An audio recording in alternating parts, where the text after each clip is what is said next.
For joining this telecast of the Papua New Guinea Defence Force Week. This is the Airshow today, part of that week marking the country's 50th independence anniversary.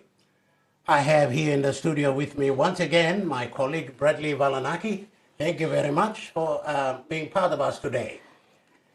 Yeah, John, happy to be on. And also, someone special, and this is Lieutenant Colonel Douglas Vava of the air element of the Papua New Guinea Defence Force. Lieutenant Colonel, thank you very much for gracing us with your presence today. Thank you, sir. It's a pleasure to be here. Thank you. Well, tell me where you're from, Lieutenant. I'm from Eastern Britain. Eastern Britain? Yes, sir. Yeah.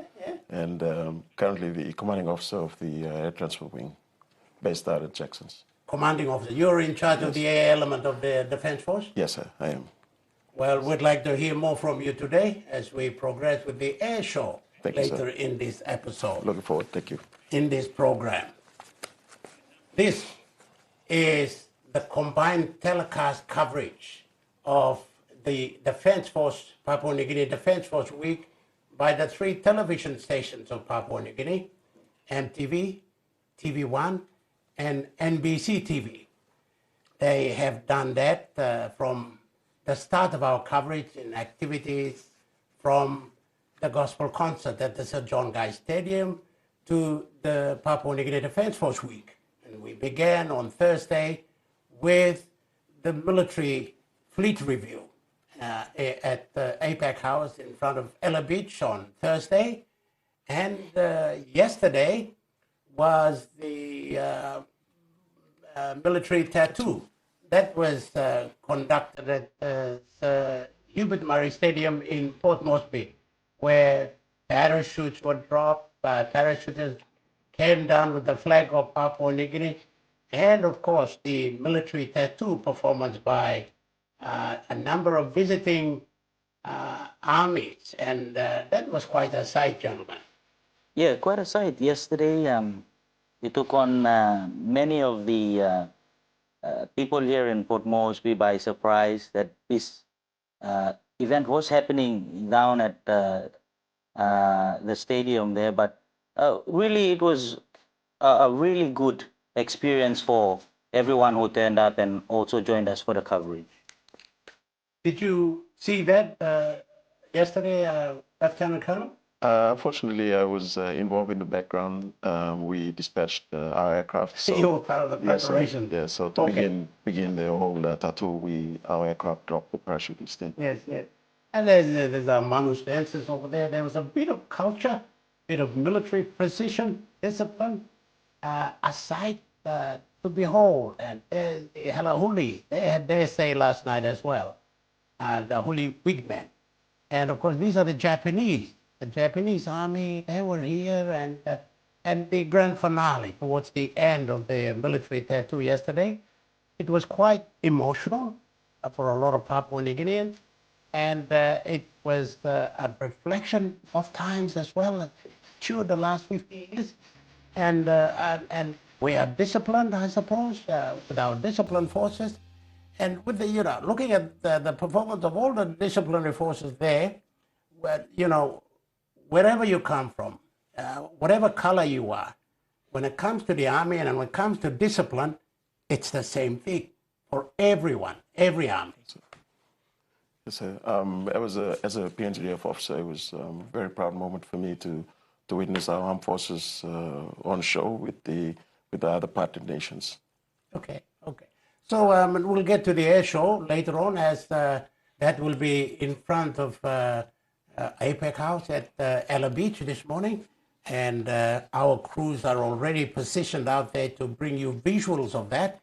That'll be very exciting. Air shows are always exciting, so look forward to that. And there's some vision of how it's going to be, where it's going to be. That's one of our cameras on what we call Toga by Hill, looking down at Ela Beach, and to your right corner there is APEC House. And it looks like a chopper is already setting the scene and making a statement about what this is all about. The Papua New Guinea flag. And there's another shot, another angle from APEC House, Bradley. Yeah, look, John, it's exciting times here in Port Moresby, and I'm sure already people are gathering down at Ela Beach for this spectacle today. And also, I think during the course of our broadcast that we've promoted this event, and we're looking forward to seeing a lot of people taking up for this event. And again, what a spectacle it will be to see the air show. All on a Saturday, a city starved of entertainment. Where can you go for something like that? This, I think, is a pretty good place to go if you're at home watching this.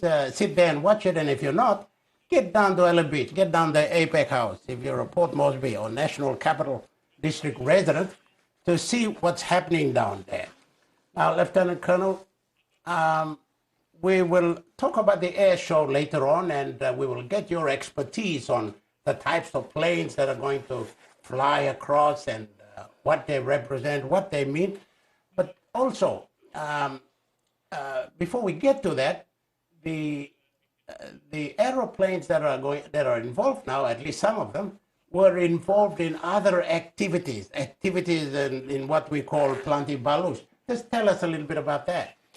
So as part of the PNGDF week, we also have the Operation Plantibalus, as you can see there. So over at the Air Transport Wing, all the partnered nations and their aircraft that are taking part today and will also be on the static display tomorrow. They've been flying equipment and cargo from our air wing out to various parts of Papua New Guinea. So an instruction was placed in the papers and sent out to everyone. We're flying stuff for government, provincial governments, and for NGOs. So quite a significant amount of cargo that we moved, and including our partner nations, have moved over the last couple of days. Yeah, I think this one is based upon requests from the provincial governments and NGOs. You make that clear? Yes, definitely. So nothing commercial. We're not doing any commercial flights for anyone. This is all part of the gift that other partner nations have given us, and also for the PNGDF, our own aircraft are involved, and we're flying a lot of those cargoes, medical equipments, and so it's reaching going out to those that are in need. And so it's also a thank you from the Defense Force and also from our partner nations to our country also. So what sort of planes were used during the exercise? Only from Papua New Guinea or from other parts of the world, our partners who came on board to assist us? Or? Yes, so from the Royal New Zealand Air Force, they brought over a C-130 Hercules. They also brought on the NH-90 helicopter. That was significant because they were able to get the stuff into other remote areas that the big aircraft can't get to. We have the Royal Australian Air Force also. They have the Hercs also, and the Spartan, which the Spartan under this defense partnership in the Pacific program, they spent about 40 weeks in the country, and they're based out at the Air Wing. Something significant also is one of the Spartan squadrons, 35 Squadron, we have a sister relationship with them. So the Air Transport Wing and the 35 Squadron from Royal Australian Air Force, we operate together, and so some of the stuff that we are not able to do, they come in and they fill in the gap very nicely. But on this Operation Plantibalus, all partner nations, including our own PEC 750, were also involved also. We flew some equipment and cargo into Goroka and into Lae. So it's been a combined effort over the last couple of days. We're back to the visuals of Ela Beach and APEC House and the chopper out there. But by the way, the flight, the Operation Plantibalus, this particular operation was to Kiunga, and they were supplying medical services. The flight there was about 2.5 hours and back again. So quite an exercise. Thank you very much. The Kiunga people are happy today because they have some medical supplies. And at Ela Beach, again, the chopper with the Papua New Guinea flag. And that's the cue for what's to come next, the air show. Now, Lieutenant Colonel, tell us a little bit about the kind of aeroplanes that are going to be involved. Just run us through while we wait for the actual thing to happen. So we have from the PNGDF, we have the 212s that you just saw on the screen.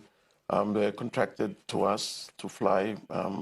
We don't have any rotoring capability, and so those aircraft fill in the gap very nicely. We have pilots that fly, and we also have load masters on that aircraft. We have the PAC 750, a small aircraft that we use for training and other utility tasks that we involved. From the Royal Australian Air Force, they'll have the Spartan, as I mentioned, the C-27J. He'll do some displays and show what he can do some tight turns in the display area. We have the Royal New Zealand Air Force. They'll be involved with the C-130J. And unfortunately, the NH-90 won't be able to perform today. It's back in their wing. They're working on some issues. What happened there? That's going to be... Yeah, will it be on display like tomorrow for the static display? Yes, definitely. I envision it to be on display. Just wasn't able to fly today. But that's the thing with aviation. These things happen. So safety is our priority, and so we want to make sure that that it's ready to fly back to its country. So that's what they're working on it today. Okay, the pride of PNG Airlines, I guess, the national flag carrier. Niugini will have its 767, will it not, take part? But we were of the opinion that the new one, the Airbus, the A220, will be part of the show, but that apparently won't be. So the 767 crew were also in our briefing yesterday. They'll take part. They'll finish off the show very nicely. From where the crowd is and from where the aircraft will be, a lot of people don't get to see such a big aircraft up close, so it's going to be quite a sight as they come in low. It's not going to be 30,000 feet in the sky. It's going to be it'll be quite close. So and a lot lower. A lot lower. It'll make some noise and then it'll climb away. So it's a very simple show. It's just aircraft flying past, some aircraft doing some activity over the display area, but from the vantage point of the crowd, they're quite close and they'll be able to see. But everything is done within the safety framework, so it's all safe. We're all operating within the safety margin, so nothing to be concerned about. Just go down and enjoy the show. And that safety margin that you're talking about, how long does it take? Does it take a long time to get everybody to be on the same page with all these things? The good thing is you're working with professionals. There's SOPs, standard operating procedures. So and we've been talking for several months now. And yesterday we finalized it with a mass brief. It's what we call when all the aircrew come in and they get a big brief. And any points of concern from anyone, any questions of fact was cleared yesterday. And so today we also have other agencies, New Sky are also involved, National Airport Corporation, and of course, CASA PNG gave the okay for this to happen. So it's a whole government approach.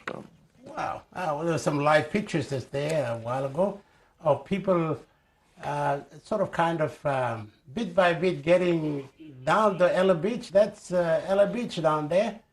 And APEC House along there, and the water in front of them. The sea will be the scene of some pretty exciting activity. Just a few hundred meters above water, all the aeroplanes. Now, when you prepare for, Lieutenant Colonel, when you prepare for safety, do you prepare for the worst? Well, when you stick within those safety margins, you avoid going outside, you're okay. But of course, everyone's trained and professional. They know the emergencies, and we factor that into the planning. And so, if there's anything that happens with an aircrew and they find that they have something that they need to deal with, it won't be immediately obvious. That's the flight controller. Yes, He's the man on the ground who will be controlling all the planes that are going through. Is he not? Yes, there's a group captain, Moshek. He's out there. He's what's known as a ringmaster in any air show and air display. His job is to make sure that there's a safe conduct of the air display, and if there's any issues, like we mentioned, he'll deal with that offline, and we hope nothing happens. But he's the guy that controls the show. He's the linchpin. He gets it all together. Exactly. Wow. So he controls the flow and makes sure that everyone hits what we call a time on target.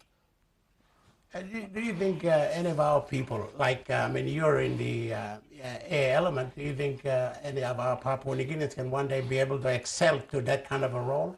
Oh, yeah, as you can see, he's with Major Darius there, and that's that's something that we're working towards. And if we have one or two more air shows and other air crew get involved, they'll be able to run it hopefully by ourselves in the future. And I think he's part of the delegation from the visiting partners who are with us for the military week. Yes, yes. So we have a joint task force led by Colonel Duncan George and Ani, as we call him, Group Captain Moshek. He's part of that assistance from both the Royal Australian Air Force and New Zealand Air Force coming in to help us. The French and the US are also here? The French and the US also. So the French Armed Forces, they're based out of New Caledonia. They're here with their CASA, C-130J Hercules. They'll also be part of the show. And of course, special mention also to the Wisconsin Air National Guard. They're here with the KC-135. It's an air refueler. They're based out in Milwaukee, out in Wisconsin. So they flew all the way from there, refueled, I think, in Hawaii, and they just arrived a day before. And they'll take part in the air show also in a fly past, and they leave tomorrow. Okay, okay. All right, well, our visiting friends will come with planes that are a little bit sophisticated, modernized. Our defense forces with CASAs and whatever else you have there, are we compatible? Are we up to that level, that standard? So the government's working on refurbishing our CN-235, so it's the same aircraft type that the French fly, and right now we're flying the PAC-750. So the PAC-750 for us is rebuilding that capability. We used to have it, and we're going to get back to that level, but you've got to start slow. We have a crawl, walk, run sort of approach. So we start training our people on the PAC-750, and when the aircraft comes online, then we can graduate that expertise back over to the big airframe. Okay. So how many, it's a bit interesting, I want to know, how many pilots do we have in the Defense Force, and how many are up to scratch? And I know that some of them will have started with the PNGDF air element and have also moved on to commercial airlines and things like that. So the brain drain, I mean, yes. Tell us a little bit about that. I think the best answer to your question is we don't have enough. So you don't have enough? We don't have enough pilots, wow. And so we are recruiting. And this show will be an opportunity for young people to see it and to encourage them to be to join. Well, that's right, yeah, okay. Definitely. So we have people out there, and those that will fly these aircraft one day, they'll be out on the beach and they'll be watching the air show, and that's what we're hoping for. Yeah, it's a good recruitment for us, and we also want the public also to come tomorrow to the Air Transport Wing to our static display. So the same aircraft that they see today flying, they'll be out at our tarmac tomorrow at the apron there with the air crew flying today.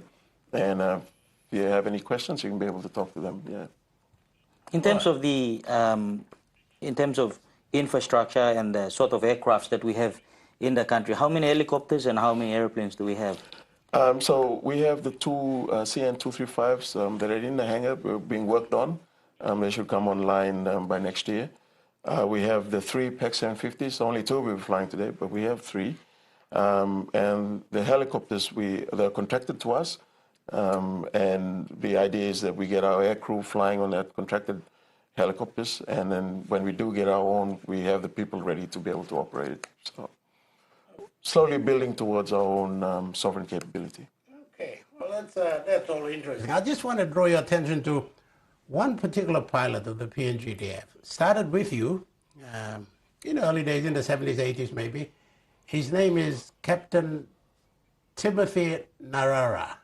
He started with you, came back to Air Niugini, and then went abroad and flew with the Arab Emirates, flew the biggest plane, the Airbus A380. Yes. And he was on the show and talked about this, and I'm sure there was a couple of others who might have done the same thing, going through the Defense Force before going into better skies, if you will. The Defense Force is a good training ground for pilots, for air crew, yeah. not just pilots, for loadmasters, traffic officers, everyone else, engineers. But Tico, as we call him, he finished off his career, I believe, in the mid-90s as a major. Yes. He flew Arawas. But another significant thing also in his career was he was also an instructor. So he was in Australia, I think, for 2 years, flying with the RAF and instructing students, not just PNGDF students, but also RAF students also. And then he came back, flew the Arawa and retired from the PNGDF, moved over to Niugini, and then from Niugini he went over to the Emirates. And so he's done full circle. He's come back again and now working with our national airline. Yeah, and I think he was in Canada. He's flying over the Airbus A220, yes. the new one, the first one, and it'll be part of our independence celebrations, anniversary celebrations. And wow, that'll be something to see. It would have been really nice to see that plane as part of the air show today. But anyway, as things are you a pilot yourself? I am. Okay. I'm both fixed wing and rotary. But Fixed wing and rotary. You fly choppers as well as fixed wings. But I'm not operational. I'm in the office working. Okay. Get the young people flying. Yeah. All right. Yeah. Wow. So how long have you been with the Defence Force? I've done about 27 years now in the PNGDF. Initially, I started as an infantry officer, so I was based out in Moyam Barracks, and then moved here to Port Moresby. I was in training in Goldie, and that's a wonderful thing about the PNGDF. It gives you opportunities. There's someone remembered that I also was interested in flying, and so the opportunity came, and I transferred, as we say, from the land element to the air element, and then worked my way up again, and now as the CO. Yeah. So. Good on you. All right, I think we are ready at Ela Beach at APEC House, where Mamafu Kapera, one of the voices of the last 2 days or so, is down at Ela Beach, and let's see what we're up to down there. Mamafu Kapera.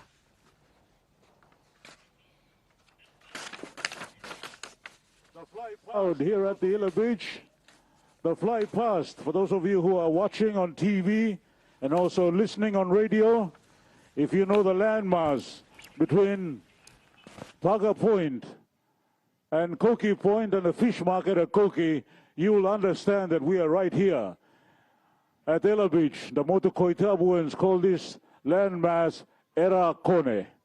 We have police security forces outside on the water. We also remind every one of you who are enthusiasts in flying your drones are prohibited at this time here at Erakone, up in the sky. Also at the Fairfax Harbor in Port Moresby City, we will not allow any drones to fly in the air during this program. Thank you very much. But for those of you who are here in Port Moresby and who are across the country in this great nation of Papua New Guinea, happy Independence Anniversary celebrations. It's our Golden Jubilee year. It's a very special year for us. Everything for us started on the 16th of September, 1975. And coming up shortly, on the same day in 2025, we celebrate 50 years of independence. What a nation, what a timeline that we have reached at this stage in the history and the development of Papua New Guinea. This is a significant week for the PNG Defence Force. It is the inaugural PNGDF week, where the Papua New Guinea Defence Force teams up with its partners in the region and around the world. We are thankful to Australia for the Papua New Guinea-Australia Defence Cooperation Program. That is the program that is building the capacity for our men and women in the PNG Defence Force. Thank you, Australia. You were responsible for governing us and taking the transition from a young nation on the 16th of September, 1975, to be where we are today, 50 years of independence. Thank you very much, Australia. Thank you also to the United States. Thank you to all our partner nations, the New Zealand and every other nation in the world. Your help and assistance to us in this region we call the South Pacific Ocean. Just reminding all of you, it's a bright and sunny day today. Clear skies, a bit of cloud hanging over Manubada Island. Manubada in the Motu language means big bird.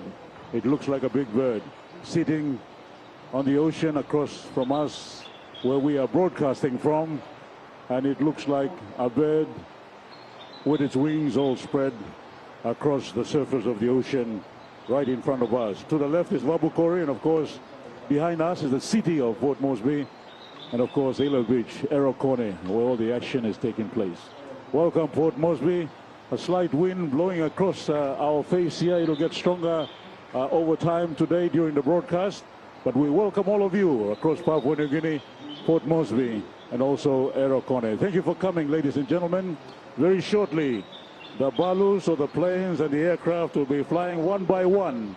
We'll describe every aircraft as they come past, and we'll also describe all the details associated with that aircraft. Ladies and gentlemen, if you look to the right and across the horizon over APEC House on the roof, you'll see all the aircraft holding their positions in line to fly past over Aerocorne, Ela Beach. So you have to look across the horizon towards Fisherman's Island, and you will be able to see the aircraft up in the sky holding their altitudes and getting ready to fly past for us to see. Thank you very much. Stand by. We'll be starting very shortly. Just reminding you, tonight we have once again a very spectacular occasion last night. If you were privileged to be there yourself at the Sir Hubert Murray Stadium, my apologies, Sir Hubert Murray Stadium. That location plays a significant part in the history of Papua New Guinea. That is the very location on the 16th of September 1975 that PNG attained independence. The Australian flag was pulled down, and the Papua New Guinea red, black and gold, and the white stars were raised to signify the birth of a new nation in the Commonwealth of Nations in the world. So a very significant occasion. Last night we had the first military tattoo, and tonight we have the second round of the military tattoo. So if you are not doing anything in Port Moresby, we welcome all of you to come down to the Sir Hubert Murray Stadium for that second round of the military tattoo. It'll have nations that are participating here at the PNG Defence Force Week, a very hectic week, and we have all the military of each of the countries participating here in Port Moresby for the PNG Defence Force Week. And of course, on Sunday, tomorrow, at the Jackson's International Airport, all the aircraft will be available for the public to see for yourselves. They will be flying past here this morning, but tomorrow you'll see them up close. Up close. You will be able to touch them and say that you were there. Take a picture to show that you were there for this very special week.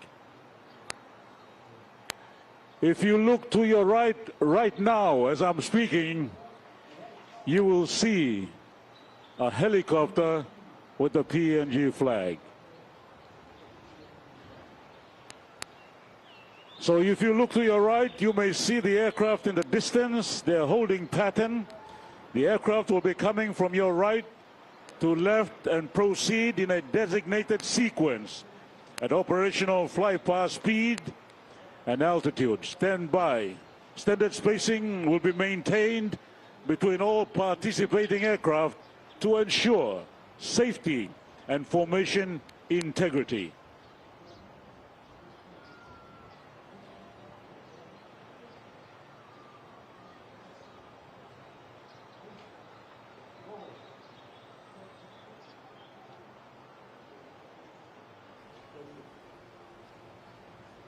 Lieutenant Colonel, I think while Mamaf was taking a pause there, I think it's beautiful weather, beautiful conditions, a bit windy as indicated with the flag, but beautiful conditions down there for flying. No, that's right. You couldn't have asked for a better weather for flying display. It's perfect for the crowd. They'll be able to see the aircraft come in from a distance, as opposed to if it was a cloudy day, they'd only be seeing it when it reaches the display area. But for this one, they can see it holding out there, and they can watch them come in. So I'm sure those photographers out there will also be thanking that this is a good weather, so they can take pictures quite further out. And yeah, chopper pilot and whoever's in there they probably get a much better view. And some of the planes, as Bamako was saying, I guess they're in the air now, they're banking and getting into position to perform that fly pass. yeah, so they've been vectored into an area that's now restricted just for this display. And they'll be conducting their own separation, and when it's their time, they'll come in, and as I mentioned earlier, they'll hit what's known as a hit time on target at whatever second it's supposed to be, right in front of APEC House. That's what they'll be aiming for. And all controlled by the captain on the ground. There And he all is. controlled. You can see there. That's Group Captain Moshak. He's sitting there next to. On his right is Major Darius Kaule. So Ani is the ringmaster. Okay. His job is to just make sure that there's a nice, smooth flow. Tell us about that chopper and who's piloting it. So that helicopter is piloted by Heavilift. So it's contracted to us by Heavilift, but Todd's been flying on this contract for a couple of years. And I believe in there with him is Alexandra Ru. She's a Papua New Guinean also, and she's also crewing the aircraft. And we have a loadmaster also from Heavilift. On this particular occasion, our loadmasters are also involved in the PAC 750, but they would also be on that aircraft. Have you flown that? Not this particular aircraft, no, I haven't. Okay. No. Hey, he's got his door open. Maybe he's looking at to see whether the flag's still attached or not. I think for the helicopter, I think it's a bit easy for them to do that, but for the planes that are out in the skies now, it's quite challenging. Yes, so he'll be the first to go in. He's just, he flies slow, so he's just waiting.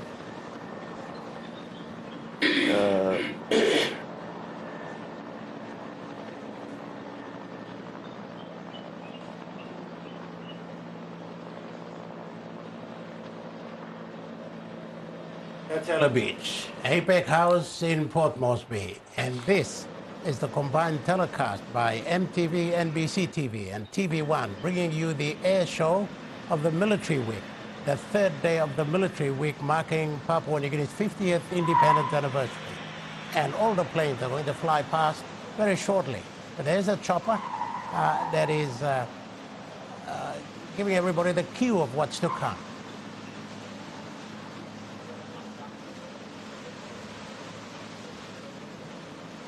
There is the Bell 212, is it?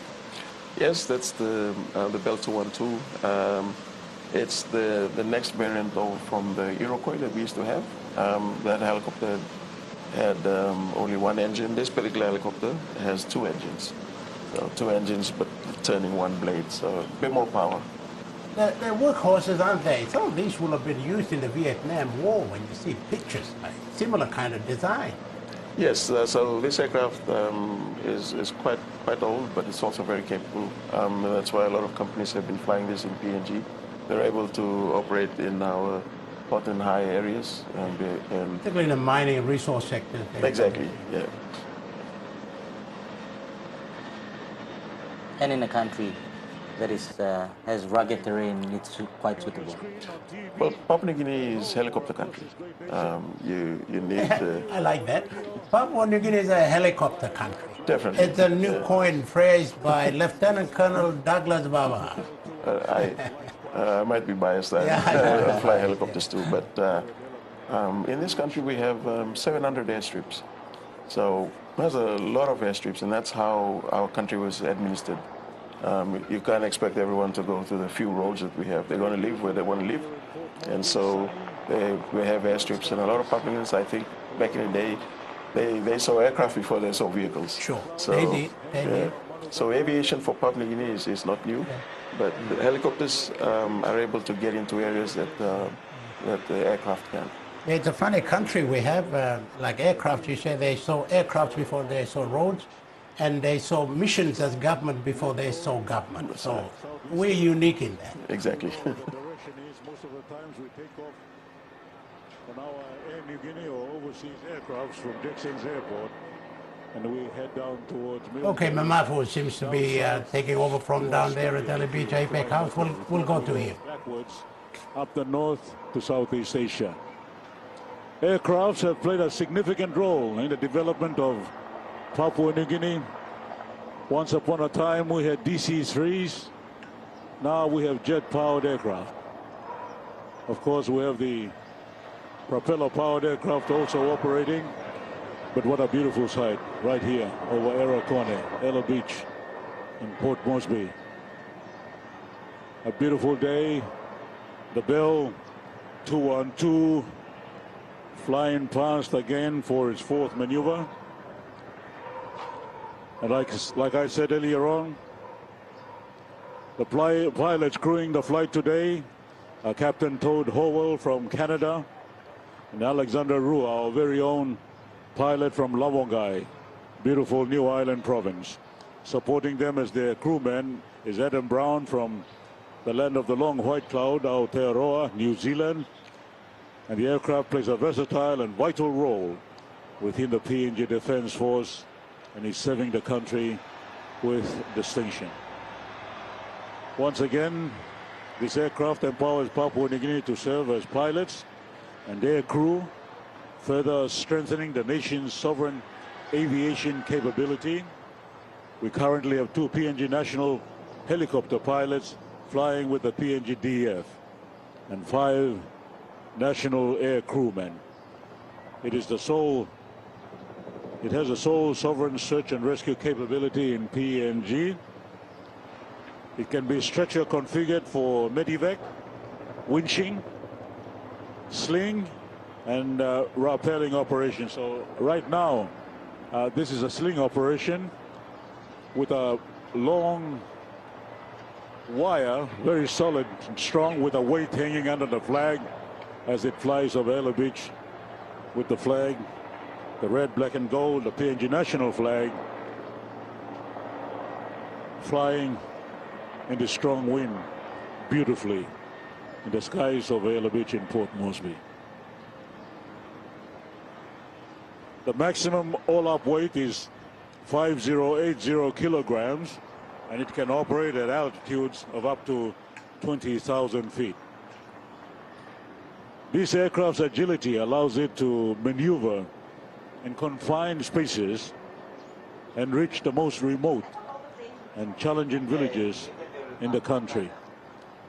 Papua New Guinea is only accessible through aircraft. We all know that. But soon we'll have the road infrastructure connecting us from the northern part of the country to the southern part of the country. That's coming on very shortly as I speak. And this year alone, the Bell 212 has flown tasks in every region of Papua New Guinea, supporting PNGDF deployments and operations. It has carried out aeromedical evacuations across rugged and often unforgiving terrain, daring search and rescue missions, delivery of public health supplies to rural communities, high-skilled winching operations, and training for PNGDF soldiers in winching and rappelling. The Bell 212 is one of the aircraft on static display at the Air Transport Wing tomorrow from 9 o'clock in the morning to 3 o'clock in the afternoon. Everyone is welcome, so if you're not doing anything, be there at the Air Transport Wing. Everyone is welcome to come and take a closer look.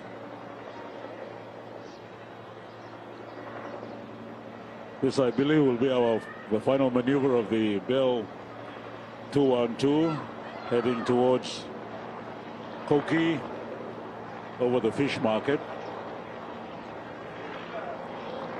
And we will shortly be welcoming the New Zealanders. Actually, the Australians, the Australian Air Force.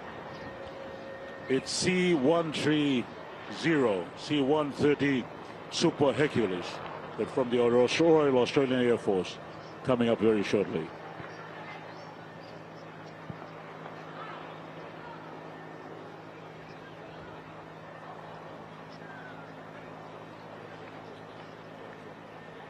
And for those ladies of and you who gentlemen, are just a watching reminder this to you, from outside of Papua New Guinea, that is Ela Beach, the main beach of the capital of the country, Port Moresby. Port Moresby City, the capital, the nerve center of the country. This is where everything is happening. The military tattoo last night, the fleet, and now the air show, all happening at Ela Beach. It's one of our better sites in the capital, and you know, I mean, passionate as everyone else is, some of us. This is probably a part of Port Moresby that I kind of like. There are other sections and parts of Port Moresby, and everybody, each and everyone, we have our own opinions of it, but Ela Beach is one of the better sites. Leisure area in Port Moresby, recreational area as well, and a place where people go to spend time with their families, and quite fitting on this Saturday as well for the air show.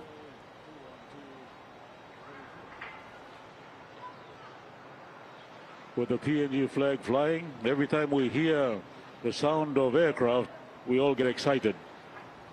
And this is what's happening over Gabutu, Taikone, and Vabukori. Just to our left from Ela Beach, Erakone, as the Bell 212 is going through its final maneuver from the Papua New Guinea Defence Force. Flying our national flag, towing it along, opening the show today, the air show at Ela Beach in Port Moresby City.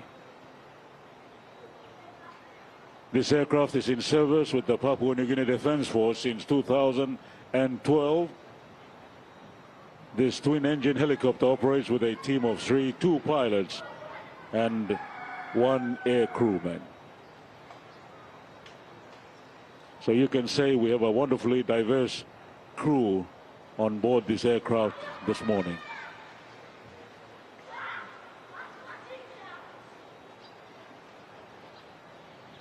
I've been told roughly 3 minutes while the Bell 212 is going through its final maneuver over Vabukori village and Taikone. In less than 3 minutes, we will have the next aircraft. The next aircraft is the Royal Australian Air Force C-130J Hercules. It'll make 3 passes in different configurations.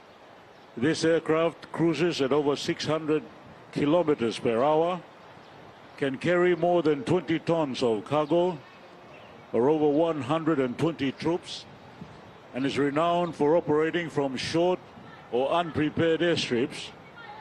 It has been a lifeline in disaster relief and humanitarian missions across the Pacific.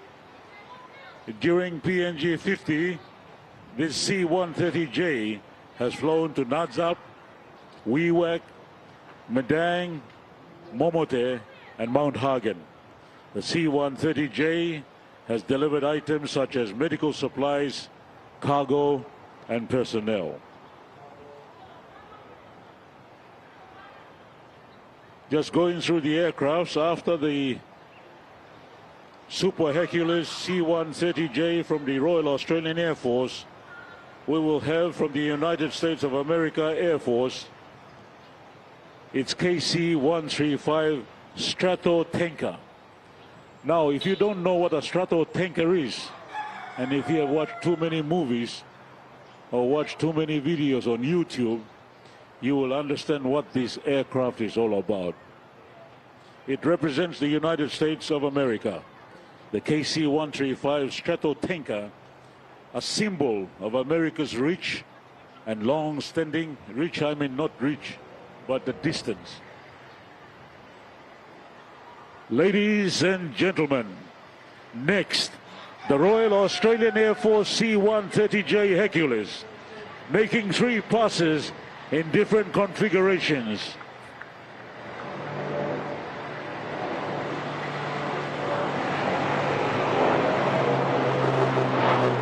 This aircraft cruises at over 600 kilometers per hour, can carry more than 20 tons of cargo or over 120 troops, and is renowned for operating from short and unprepared airstrips. We have a lot of these in the outposts of Papua New Guinea, and this is the ideal aircraft for us and for assistance from our partners.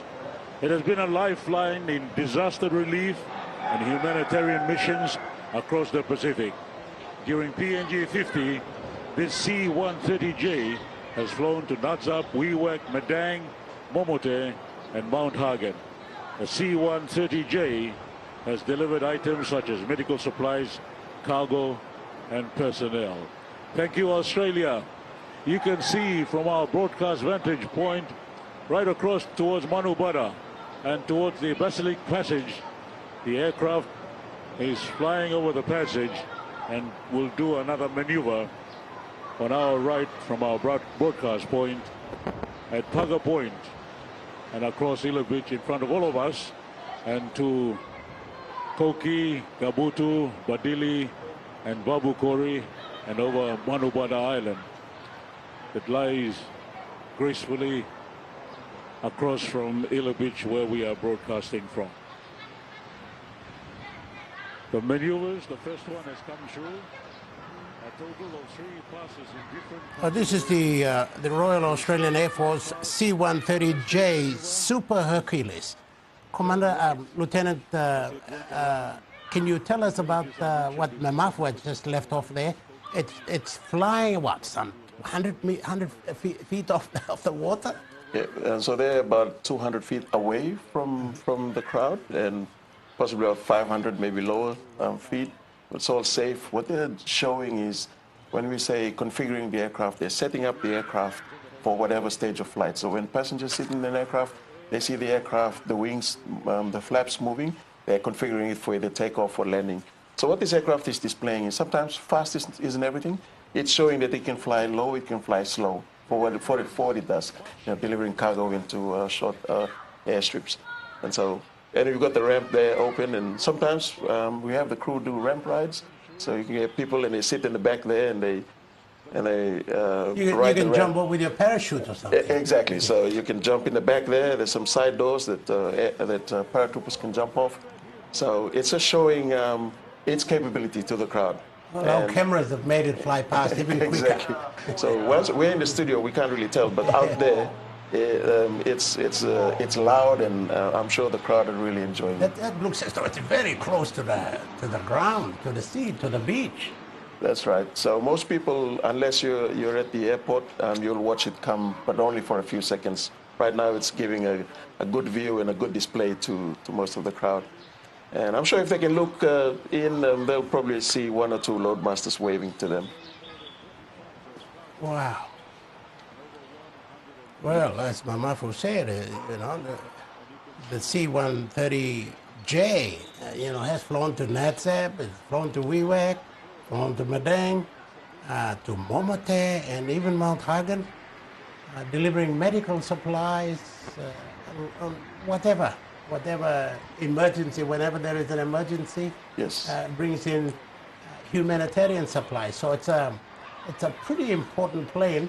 And like you said, PNG's helicopters are made for PNG. Maybe that one is also made for PNG. Yeah, definitely. I mean, from the very beginning, independence, and then in all our disasters, like the drought in '97, I believe, and everything else, these aircraft were the lifeline for a lot of villages. These particular aircrafts are short landing and short takeoff? Yes, the Herc, short landing, short takeoff. They're from number 37 Squadron. They fly the Hercs, and they usually come up and support us throughout the year. And so it's nice to see them here doing a show for the rest of the country. Majestical. I think that's perfect.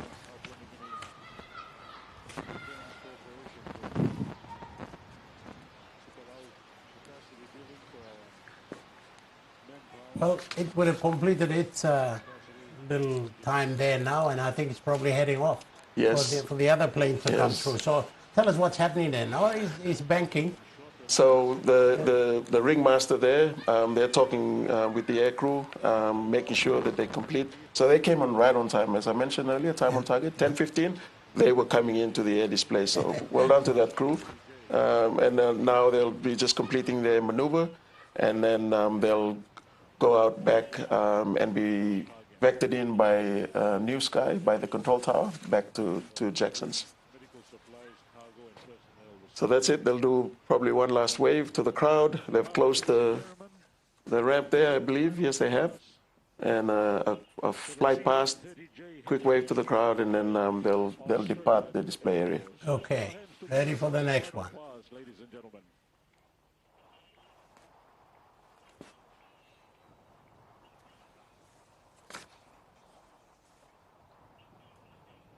Thank you. The C-130J Super Hercules from the Royal Australian Air Force.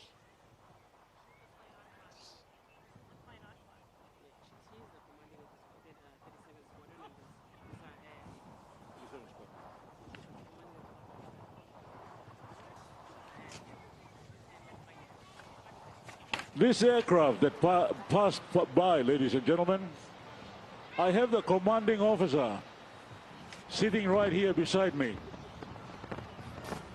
during our broadcast. It must be very, very emotional for you. It's an inaugural activity, the PNG Defence Force Week and the air show over here. You are literally the mastermind of this air show today. What do you feel? How do you feel? Thank you, Mr. Mamafu. It's really great to be here today, sharing this moment with all the people of Papua New Guinea. Group Captain Morshek, who's over at APEC House coordinating the air show, he's been the mastermind behind this, and it's really nice to be here to share the day. So thanks for having us. And we have the commander of the air wing of the PNG Defence Force. What do you think of the air show today? With this kind of maneuver sitting behind another commanding officer, how do you feel? Thank you very much. I'm proud to see all Papua New Guineans here to witness a wonderful day and to showcase our partnership here. Thank you very much. There you are, the two commanding officers of the air wing in Australia and also in Papua New Guinea. The gender are playing a very significant role in our relationship between Papua New Guinea and Australia in the Defence Cooperation Program to build capacity for our staff and all our equipment. Thank you very much, Royal Australian Air Force. For the next one, and from Mamafu to call the next one, we're just looking at the pictures again. There's a bit of a replay there, giving you viewers out there another opportunity, another chance at what just happened a couple of minutes ago, the fly past by the Royal Australian Air Force, the C-130J Hercules. So, Lieutenant Commander, that concludes one plane. There are more coming. Just tell us about those. As a few more Australia after this. C-130J will see the KC-135, the Story of Franca, from based out in Wisconsin. They'll do their show also, and then we have the Spartan, also our PAC 750, and of course the French CASA also will do a display. Well, there'll be doing a couple of loops, a couple of passes along Ela Beach, just like this one. Yes, so what you just saw was the C-130 doing configuring for different stages of flight, just showing its capability, how maneuverable it is, and doing a good view, vantage view for the crowd to be able to see its nice sleek lines. So they've done their performance now, and they're heading back to Jackson's. And the next one, I believe, will be the KC-135. Okay, tell us about the KC-135. What does that do? So the KC-135, they're from the 128th Refueling Wing from the Wisconsin Air National Guard. They're based out in Milwaukee, in Wisconsin. That aircraft is a refueling aircraft, also has some seats there, so they brought some people over. It's a 4-engine aircraft. It's a quite old design. It's based off the 707 that I believe Air Niugini used to fly back in the 70s and 80s. Wow. But it has more capable engines. There it is. That's Yeah, the that's plane it. on the screen Yeah. right now. Oh, we're going back to the Hercules again. Yeah, okay, you said it was a refueling aircraft. Refueling what? Jet plane? Yes, so The fighter planes. it refuels any aircraft that has the capability to be able to refuel mid-air. Refuel, yeah. Yes, so I believe it carries about 80 to 90 tons of fuel, so it can Wow. dispense that in a minute or two. Very, very capable aircraft. That's interesting. Where do they store the fuel? On the wings, or there's a bulk tank in the center of the aircraft? Well, they're going to have they're going to have fuel for themselves to fly, Okay, and then of yeah. course they're configured to have big tanks in the belly there. And there it is, right there. That's the aircraft. That's the aircraft, yes, the KC-135.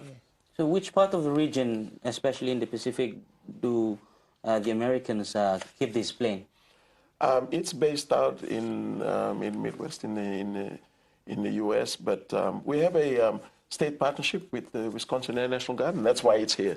So it's doing its flyby and it's now. ready to refuel. Yes, it's deploying its boom. That's the boom there. We've got someone sleeping in the back. They're known as a boom operator. So You've got someone sleeping in the back? yeah, that boom operator. So the air crew are in front, and the boom operators in the back. They've lowered the boom just to show the crowd how it looks.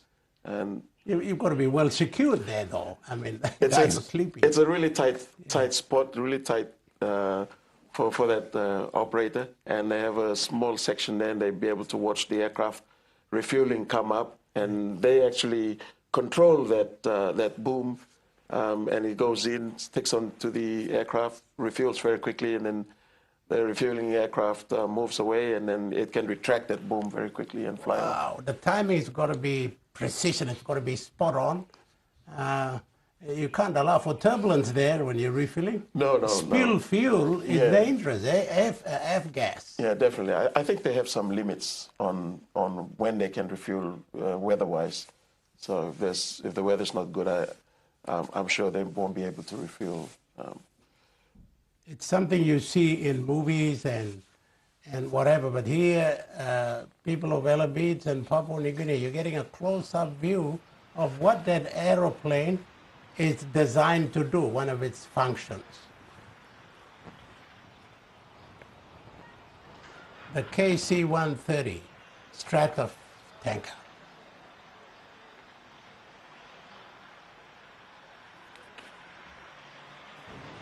But explain the situation. I saw a fuel line hanging at the back. What is the capacity and the capabilities of this aircraft? So the KC-135 aircraft is actually 70 years old now. So it is our oldest air refueling tanker, but it is kept in great condition by our awesome maintainers in the Wisconsin Air National Guard. The aircraft is capable of refueling all United States fighters, whether they're Navy, Marine, Air Force, and as well as helicopters. They are a proud unit, and I'd also like to say is we are especially thankful for being invited here today to participate in the 50th anniversary of Papua New Guinea. Our unit in particular in Wisconsin, National Guard, has have a long history back to the 1940s in working with Papua New Guinea, and we are proud to be a state partner representing the United States and the state of Wisconsin with Papua New Guinea. What can you say about the partnership that we have in the South Pacific? So the United States has a state partner program where we work, our National Guard units work with fellow state partners and allies to work together to improve cooperation and improve our capabilities in working together. Wisconsin is lucky enough to have been able to work with Papua New Guinea as our state partner, and especially important with the heritage that we share all the way back to the 32nd Red Arrow Division working in the 1940s with Papua New Guinea. Thank you, sir. We've had a long association with each other, Papua New Guinea and the United States of America. Thank you for your opportunity to speak on behalf of the United States of America. So, ladies and gentlemen, there you are. Brigadier General Eric A. Peterson, from the Wisconsin Air National Guard from the United States of America. So ladies and gentlemen, once again, the KC-135 Stratotanker from the United States Air Force. It's going out, I'm told, past Manubada Island while the interview was on, but representing the United States, the KC-135 Stratotanker. It's a fuel tanker in midair that fuels aircraft for the United States of America's services right across the globe. Well, there we are. That's one experience of we see some replays of the air refueler. It's almost like a service station on the ground, but in the air. Wow, how would you be? See those yellow lines under Yes. they help the aircraft that's refueling, they help guide it in. Absolutely. Wow. And Lieutenant Colonel, the next one is again the Australian Air Force, the King Air, the 350. I think that's the one that's scheduled to fly across next. What can we see? What can we expect? So it's a King aircraft from 32 Squadron. So we have a partnership right now with the 32 Squadron. We have one of our captains who just left us recently, aircraft captains, in June, young Captain Cameron Hosea. So he flew up with the King Air, and I'm sure he'll be involved also. Oh, he might be in the cockpit right yes, now. Yeah. So Cameron's going to be based with 32 Squadron for 2 years. We have a major, Randall Hepota, who's in Australia. He'll join him also next year. So this partnership allows the PNGDF to be able to train qualified flying instructors, and that's what we need. So we have the pilots now who are training. We need some QFIs in the future. So 32 Squadron, because of that partnership, they're also up here also.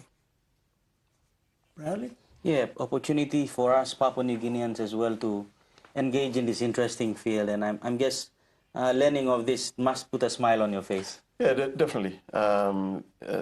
Looking at the future, we'll have Papua New Guineans join the PNGDF, and training is really important. So they'll be able, through our partnership with the Royal Australian Air Force and also other armed forces, we'll be able to send our people out there, they get trained, and then they come back and continue to grow their capability.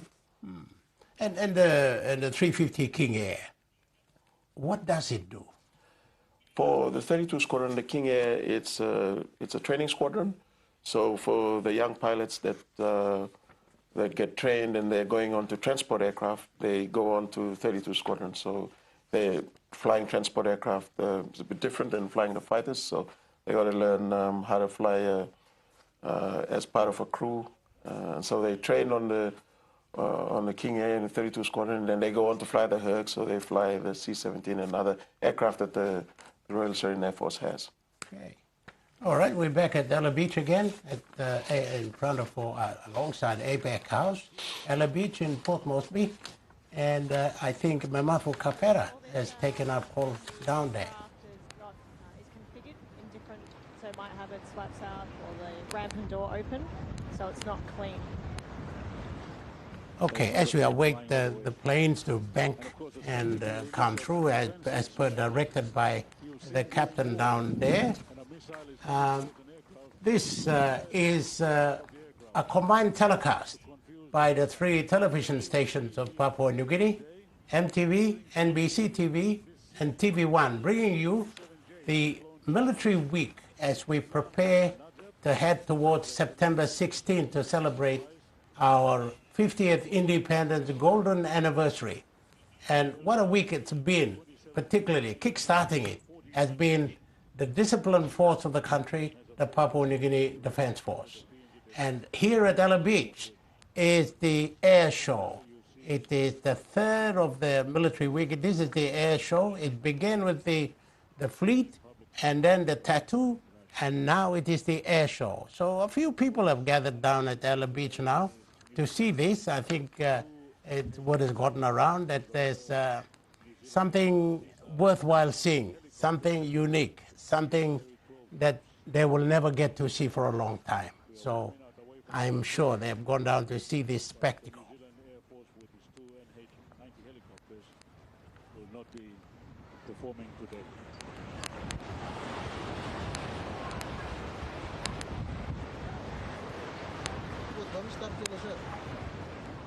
$350, and inside there might be or are Papua New Guinean pilots.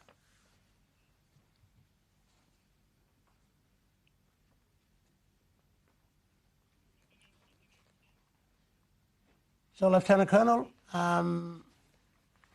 it's an aeroplane that can, it's faster than Beechcraft Barons and jet, and maybe slower than jet, but it's the aeroplane that's in between that can fly. Yeah, it's a very capable aircraft. It's got, it's a turbine aircraft, PT6 engines. They fly quite high. They go up to 35,000 feet, I believe is their ceiling. And they're very capable. It's a light transport aircraft, very fast, and they can fly quite a distance. So I guess it's a perfect platform for the Royal Australian Air Force to train their air crew who are going to go on to fly the Hercs or the Spartans. And so in the aircraft right now is young Captain Cameron Hosea. The interesting thing about Cameron Hosea, his dad was Lieutenant Colonel Ron Hosea, who was in my job. He was this commanding officer of the Air Transfer Wing in the past. Wow, keep it in the family. Exactly, so he retired a few years ago, and young Cameron's following in his dad's footsteps, and he's doing PNGDF proud, he's doing the unit proud, and we're very happy for him. Well, these things do happen. We had the police commissioner Mugugia, Francis Mugugia, I think, police commissioner, and his son becomes somebody in the military. So Terence Mugugia. Yes. I think it's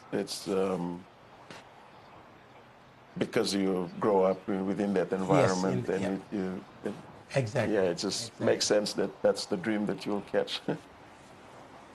And I'm sure, I think his family is watching this at the moment at Ela Beach or this broadcast. Yes. They will be really happy for him. Definitely. Do you have any children, Lieutenant Colonel? I do. I have 4 children. And a son?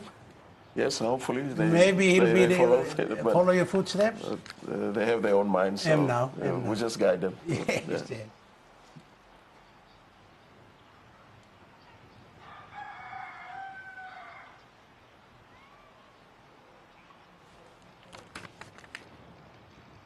For training and transportation. Call sign, Hudson.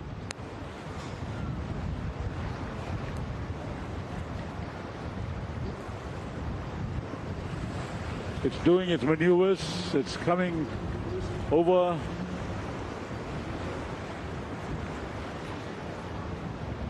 The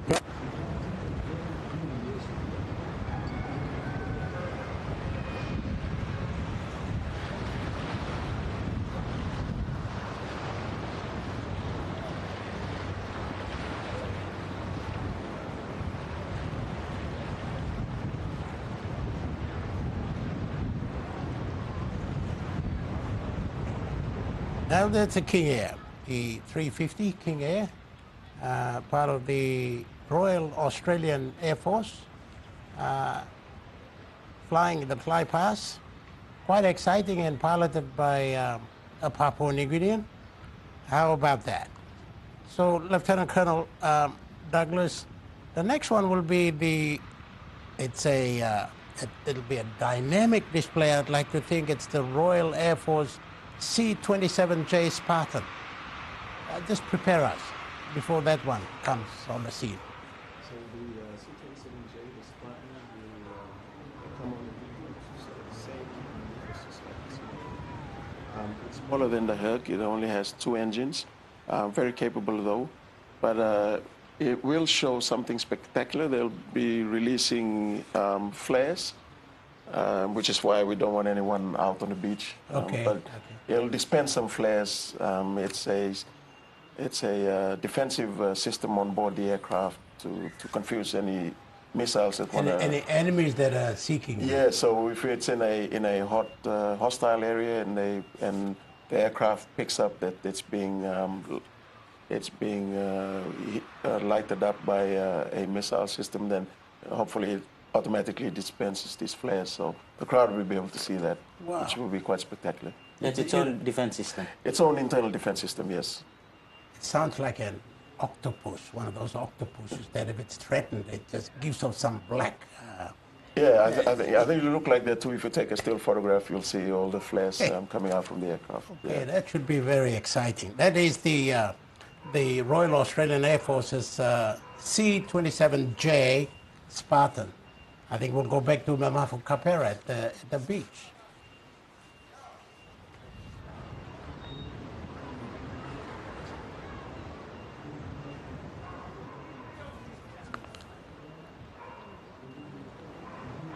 Well, we've got some people who want to take a closer look. Are they allowed to go on there?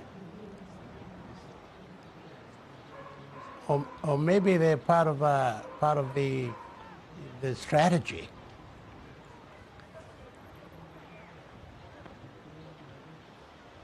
I think the captain is not impressed.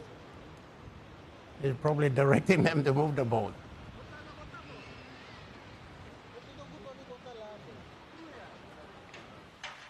So this is the air show at Ela Beach, and that in the center there is APEC House. APEC House, of course, was built after Papua New Guinea hosted the leaders of APEC summit. That was quite unique to this part of the world. In fact, we were the only country after Australia and perhaps New Zealand to host APEC, a big event. And of course, to remember that, we built that APEC house at Ela Beach. And the plane, we're seeing a bit of a replay of the King Air, the 350. Having another look at it, giving all of you at home another look at this plane that does a lot of things and wonderful things for those in the aviation industry and the military component of that especially. Also, John, to see that the beach is filling up. There's a lot of cars there, and there's people there out there to enjoy the show. Yeah. So that's nice. Good to see. Yep, they're all going, and now we are waiting for the Royal Australian, the Air Force's C-27J Spartan, yes. Spartan. Yeah, that'll be something Yes. to look forward to, and it should be happening any moment. And I'm sure Mamafu Kapera at Ela Beach is getting excited about that as well. Let's cross over to him.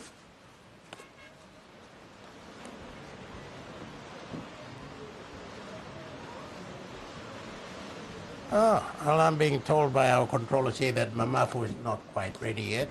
He's probably having a little glass of water or something. Let him do that. It can be quite hot down there. So, Commander, after the Spartan, how many other planes are we expecting to end this air show? I believe we have three or four more aircraft to come through. We've got the PNGDF PEC-750, our two aircraft, the CN-235, the CASA aircraft from the French Armed Forces, they're also here, and a Royal New Zealand Herc also will be here. And then finally, closing with the 767. The big one, the Air Niugini, the flag carrier, the pride of the country. Yes. Yeah, the 767. So that'll conclude the air show. The air show today, yes. Bradley. John, just one particular interest of the plane that will come after this, the C-27J. I believe that's the aircraft that airlifted the casket of the late Sir Michael Somare back home. Is that Yes. plane a bit similar? Or? Yes. From the same squadron, actually, from 35 Squadron. That's the squadron that we have a sister relationship with. In, I think, 2021, there when we wanted to move the body of our late Grand Chief. The Spartan was there and they were able to move the casket over to Wewak. So it's quite fitting we have them again in this celebration. Yes, yes, definitely. They come in, they fill in a gap very nicely that we can't fill right now. But in a few months' time, we're very hopeful that our own CASA aircraft will come back online, and then we can start to take on some of those responsibilities. But right now, we have our partners who are here to help us. John, I think both of us, we did the broadcast, and there was a protest at the airport, and this particular plane, I think, was at the helm and took on the responsibility for the nation. That's true. That's true. But, you know, history has a way. And it took the body of the man who founded the country, became the first prime minister of the country, back to East Sepik for burial. And that particular plane will be now be part of the Airshow that commemorates that independence that this particular person has brought to this country. So it's quite historical, quite memorable. It was, you know, unfortunately we didn't have our aircraft ready, but the aircrew that flew the body of our late Grand Chief were very honored to do it, and they conducted the flight and gave our Grand Chief dignity that he deserved, and it was a fitting farewell. And I think that is the plane that we are talking about. Maybe this aircraft or different, but it's definitely from the same squadron. And that's the C-27J Spartan, doing a low and fast fly past, which will be appreciated by the crowd, I'm sure, and a quick bank there to the right, showing its clean lines underbelly. Because we're in the studio, we can't really appreciate it, but it's quite loud down there. And, it would be. Yeah. It would be. As Mamafu picked up the call down there.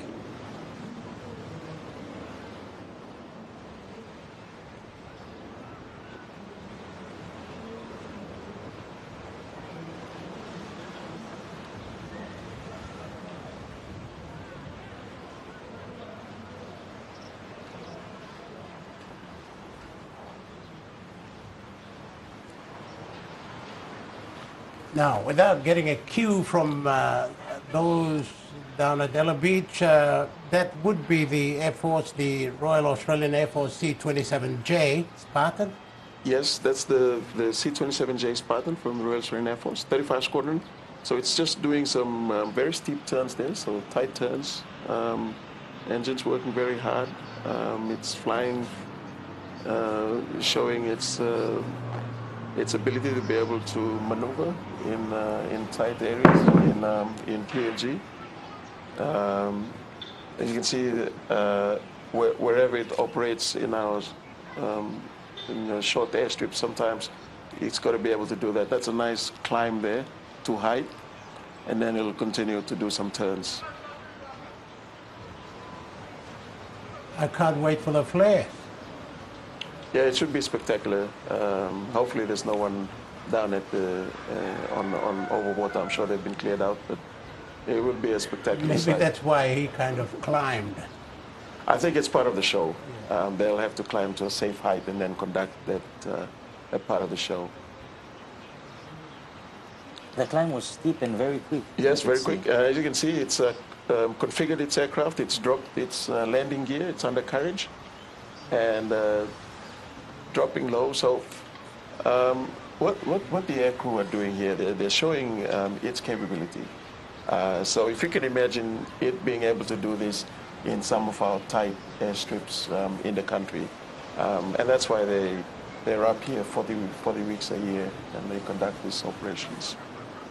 And it's got its landing gear down. Is that part of the show? I mean, Yes, definitely. And that's all to show. Now retracted. Very shortly, it'll retract its landing gear, but it's all to show its ability to be able to maneuver in tight spots.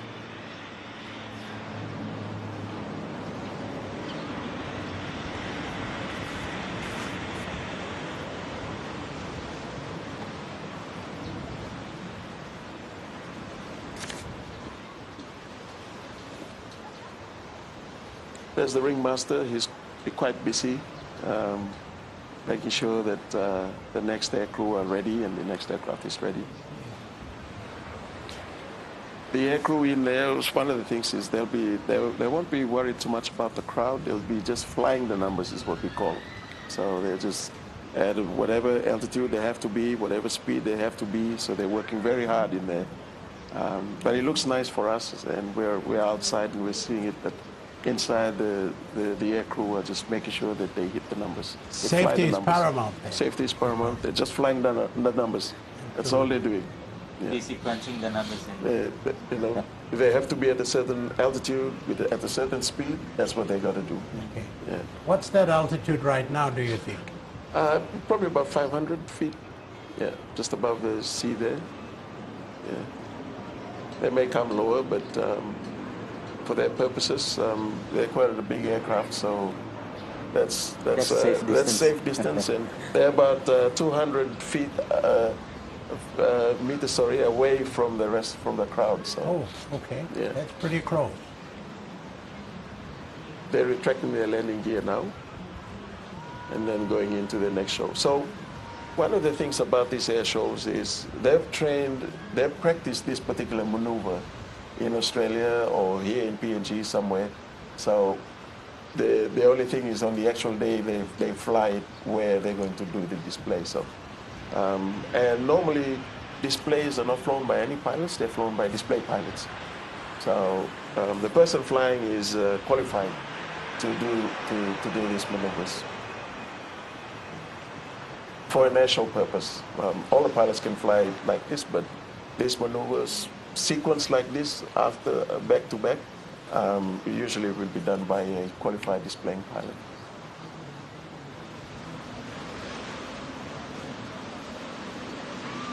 Here's an interesting thing. You can see there, the side door, that's open.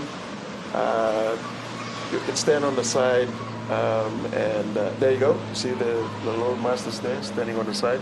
So paratroopers can jump there, or they can throw stuff out. Okay. They can jump over any time with a parachute. With a parachute, of course, yes. In a search and rescue situation, when they're searching and then you find people out at sea, floating out at sea, you need to be able to drop stuff out, so you can throw a life raft or something out to the back and to rescue people. So. Okay. Okay.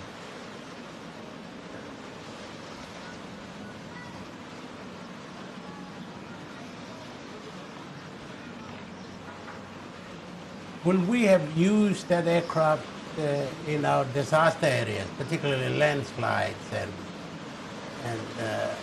areas where, and I'm just thinking like Bougainville and the mining areas where they had to drop off emergency supplies and things like that. Was there ever a case that we had to do that? Yes, for the Spartans, since they were introduced to the Royal Australian Air Force, they found a very unique role for them up here in Papua New Guinea. So they're here under the Defense Partnership in the Pacific program. They're here about 40 weeks a year. And they fly, they're based out at the Air Transfer Wing. And they do missions and fly cargo into different parts of PNG.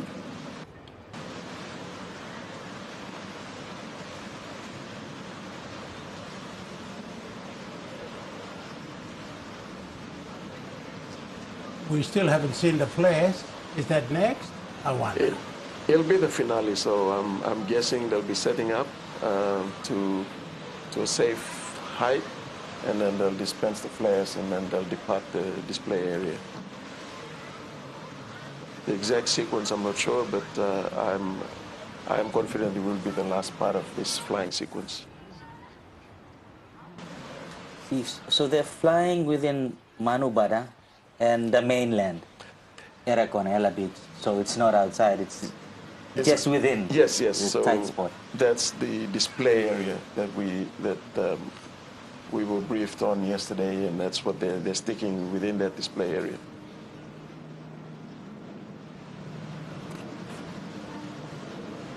There you go. Okay.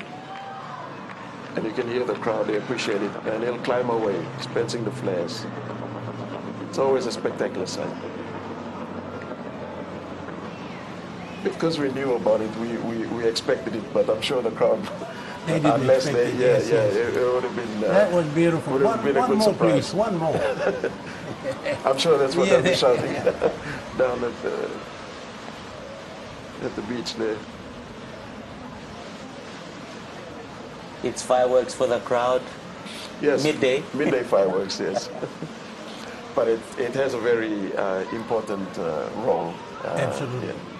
It's the defense system of the aircraft. Yes. It derails missiles. That they're that's seeking the plane. Seeking the heat signature of the Yeah, aircraft. the heat system, yeah. That one confuses it, yeah. Confusing, yeah. I don't know what the crowd is thinking at Ela Beach. They're thinking the pilot is showing off. Either that or firing at them. But no, that was wonderful. That was a moment. There it is. There it That's is. the replay Yeah. of that there. Wow, look at that. And I like the climbs. It dispenses the nice. flares, yes, as it climbs. And is this flying off now, or? Yes, I believe that's the final sequence of that particular display, and they're flying off now, and they're handing over. So the ringmaster is handing them over to Jackson's control, and they'll be vectored back into Jackson's. All right. And now he's shifting his attention to the next aircraft. Next one. And as we wait for that, maybe our studio people can give us a replay of the flares that were going off in this aeroplane. Let's have another look.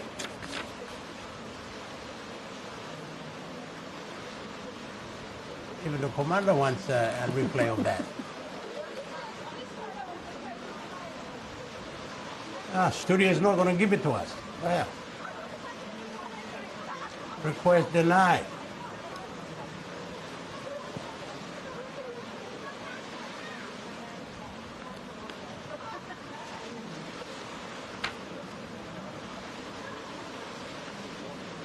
There we There you are. go. We get it at last. Beautiful. Get it at last.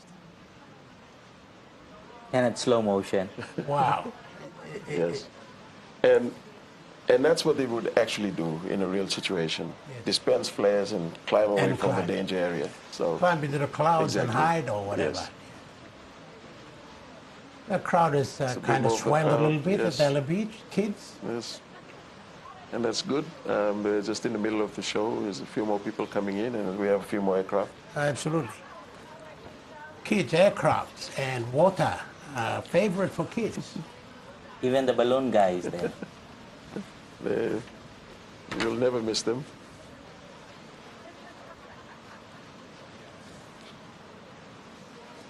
I think Ela Well. Beach provides a perfect venue for displays. Okay. The next one will be a New Zealand NH-90 helicopters. Yes, they're supposed to be next. Unfortunately, both aircraft aren't serviceable, so they won't be flying today. They won't be flying today, Yes. but of course they'll be available static display at the airport. Definitely. So for tomorrow, come to the air transfer wing. The gates will open at 9 o'clock, and you'll be able to see all the other aircraft that were on display today, except the two bigger aircraft. They can't come over to our side. It's too small, but all the other aircraft that were on display, including the NH-90, that were supposed to be on display now, they'll also be there tomorrow for the static show. Okay. So what can we expect now after that? I believe our own two PAC 750s are two aircraft. Okay. I'm sure they'll be banking now to make their run. Yes, so the pilots are in there, they're preparing, they're talking with the ringmaster, and they want to hit the time on target, so they're looking at around 11:23 for them to right be over the air display area. They'll do a few turns just to show what they're capable of doing. They provide us an opportunity to be able to train the utility aircraft, and we want to be able to train our aircrew to fly and operate in a challenging environment in our steep mountainous terrains and also into the airstrip. So that aircraft gives us that opportunity. And once the plan is, once the aircrew get qualified on that, then they can move on to the big aircraft, Okay. which are not flying today, but you'll see at least some of the professionalism and the capability that the air transfer wing is rebuilding again.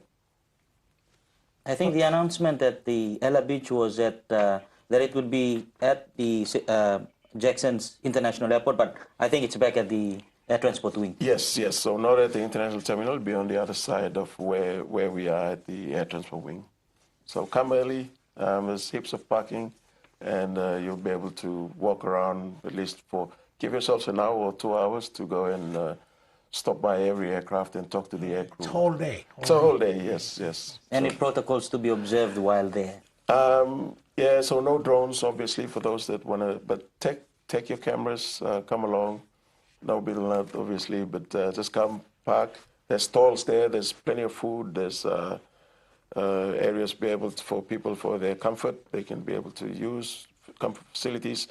There's water, we'll provide everything, so just come along and enjoy. Take your kids and come down, get them inspired to be our next aviators. Well, on a Sunday, free food and water and aeroplanes to see. Yes, exactly. In Port Moresby? In Port Moresby. Wow, Yes. it's going to be a wow. Yeah, yeah. Fantastic. Well, as we wait for the other planes to come in, here's some more pictures of the ones we had gone through early. But this, of course, is our live telecast, although what you're seeing might be a highlight, I repeat, highlight. But this is, nevertheless, the live telecast of the Airshow, performed by the air element of militaries that have been part of our celebrations here in the last week, the last couple of days. So the Airshow at APEC House, near APEC House at Ela Beach in Port Moresby. As we count 10 days, almost to September 16th, the day of Papua New Guinea's independence, golden anniversary. And Lieutenant Colonel, this is the Papua New Guinea planes that you were talking about. Give us a rundown on that. Yeah, so coming into the display area now, or coming in view, they're flying into the display area. Our two PAC 750s aircraft. They are currently the airframe or the platforms that we use to be able to train and rebuild our capability. This aircraft, yesterday and today, they'll do that again. They dropped the parachutists. So that's a significant capability that we've introduced onto this aircraft. The aircrew flying this aircraft, they've flown all over Papua New Guinea. They've trained to fly into the little remote airstrips. And from this PAC 750, they'll graduate onto the bigger aircraft once we get them online.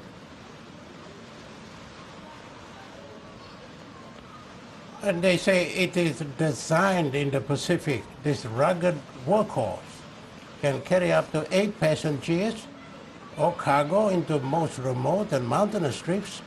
Its short takeoff and landing capabilities make it a vital connector for communities across Papua New Guinea. Within PNG, it has assisted in aeromedical evacuation, surveillance operations, troop movements to remote airfields and humanitarian aid to Mulitaka landslide. Mulitaka landslide was in the Enga province of the highlands of Papua New Guinea. Yeah.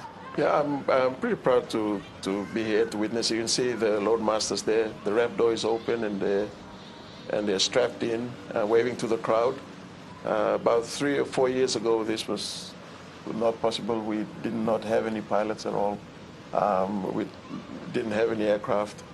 We had one PAC 750, and then we were gifted 2 of these PAC 750s. So now we have 3, and we're slowly rebuilding our capability. To be able to fly like this within this short period is quite an achievement for the Air Wing. But it's been a very deliberate rebuild because it's aviation. You can't just jump into these things very quickly. You have to slowly grow capability. So for them to be here today to perform in this air show, we have the ramp open for the Loadmasters to be waving there, for people to be able to jump out of the back of the aircraft. 4 years ago, that was not possible.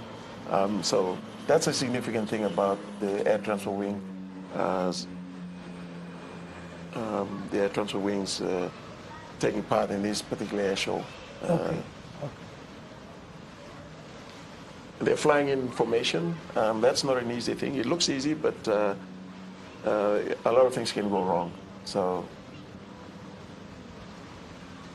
doing those turns in a very confined area that they have to, and flying in formation like that is only possible because of the level of skills that they've grown and they've grown into. Yeah. And I must point out here that in the cockpit is Wing Commander Tim Shaw. So he came back 5 years ago to help us rebuild. Wing Commander Tim Shaw was here in the 90s flying with the Air Transport Squadron when it was known back then. He did 3 years then, and he's back here. He's done 5 years. So I believe he's probably the longest serving Australian Defence Force member in the PNGDF. He's done 8 years in total. So he was here. He was here in the 90s. He flew with Cameron Osea's dad, and now he's back here and he's flying. He flew with Cameron before he went to 32 Squadron. How about that? Yeah. Well, it's a story and a half. Yeah. The two of them in formation. You can just see there on your screen.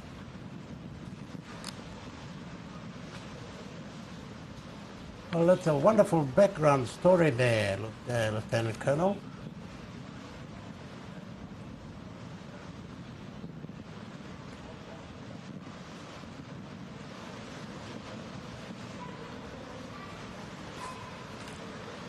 Have they gone? I believe, yes. They're now heading back now to Jackson's airport. And what can we expect next? We have the French CASA. So they fly the same aircraft that we have, that we're refurbishing. They're based out in New Caledonia. They flew in 2 or 3 nights ago. And they'll perform today at the Airshow. Unfortunately, they won't be around for the static display tomorrow. They leave at 1 o'clock this afternoon. So Okay. immediately after the Airshow, they go back to Jackson's, and then they fly out. Back to their country. Back to New Caledonia, where they're based. That's the CASAs. That's the CASA, the French CASA. So we've operated with them when our CASA was flying. Our CASA went to New Caledonia. We did some operations together. And so when ours come back online, so it's nice for them to come here and support us. We have that partnership, and so when our CASA comes back online, we'll be able to do some joint operations. Okay. Well, as we await for those CASAs, this is a bit of a replay of the two planes that we saw just a couple of minutes ago. The PAC 750s have been flying in PNG for a while. They're about, I believe, 15 aircraft in the country, so they're not new to PNG, but certainly in the PNGDF colors, they are a capability that we use to be able to train and grow our air wing. Single engine plane. Yes, single engine aircraft. That's a nice, lovely picture there with the... Yeah, Lieutenant Colonel, the CASAs, let's talk a little bit more about that. There'll be only one, or there'll be a couple of them? We have 2, and so we're working on the first one, and it's the plan that we put both aircraft back online. That's the medium transport aircraft that we have. And that was flown by our pilots. Many of them have moved on to civil aviation, and they're flying big aircraft outside. But that aircraft served PNG for about, they've been around since 91, 92. Yeah, so once we get them back online, they're pretty young airframes, so they'll be able to serve us for a few more years. How important is, the CASA to Papua New Guinea, and especially for the PNGDF? They provide us a capability in mobility, so they can be able to move a lot more and a lot faster into, and they can land in short takeoff and landing, so they can land in some airstrips that the bigger aircraft can't. The CASA aircraft that we have, they land in about 3 airstrips per province. So with this aircraft, we can be able to land in about 66 airstrips around the country. And so when they were flying, they were a vital link between a lot of these communities and, of course, the government. So the plan is by next year they should get back online and we'll start flying. So the pilots that you saw today flying in the PEC 750, they'll be the ones that will graduate onto that big aircraft. Wow. Yeah. Unfortunately, they're not around for our 50th anniversary, but we are getting to that stage. Well, that's the plane we've been waiting on for a while. Is that not the 767? That is the 767. Over Niugini. Yes. So they'll be up there just circling in holding until their time comes. That's right. They call it a holding position there. A holding pattern, yes. Yeah, yeah. And it'll be doing the last of the air shows. The fly past will be the last for air. Yes. For Yes. this day. It will be the finale. It will come down low and should be a spectacular sight for everyone out there.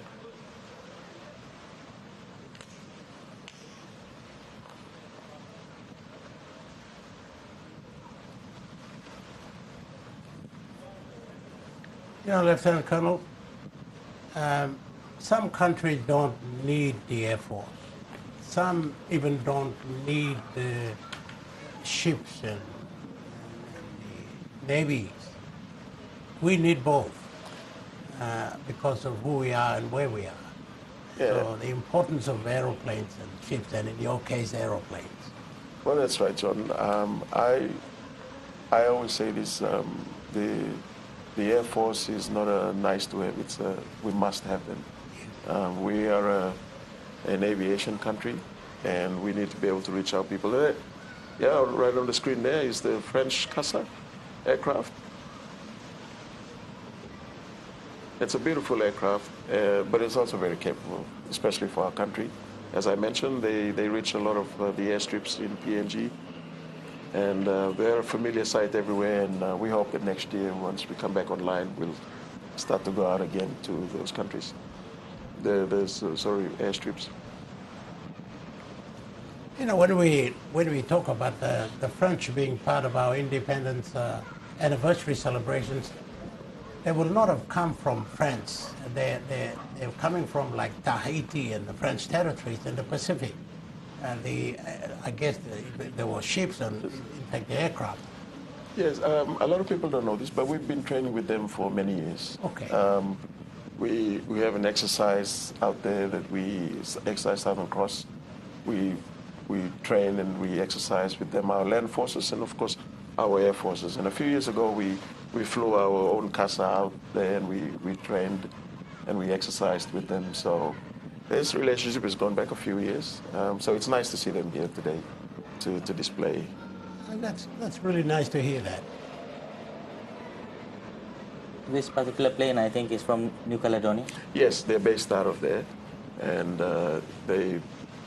they operate within the Pacific region. And as I mentioned, very capable. They're able to carry 6 tons and fly into tight airstrips, which we've proven over the years with our own CASA aircraft. We've had people jump out of the back of our own aircraft too, and that aircraft, I'm not sure if they're going to open the back, but they're able to do that.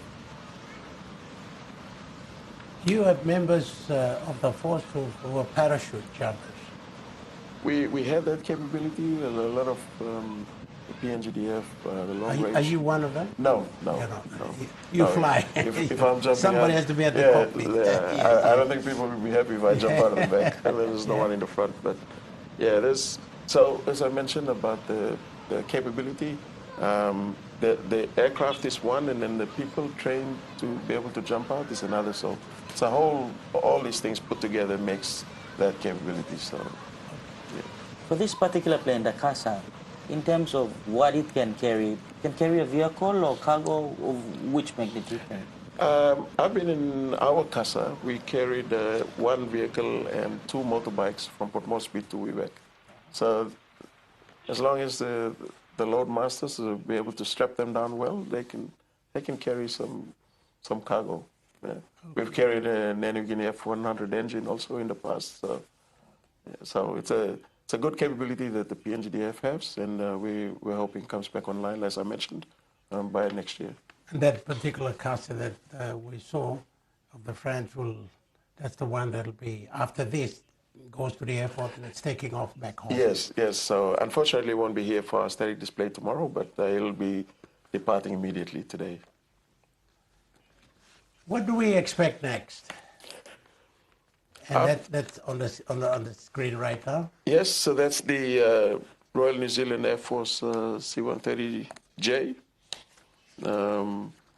So they would have had the helicopters perform, but this one is from, I think, number 40 Squadron.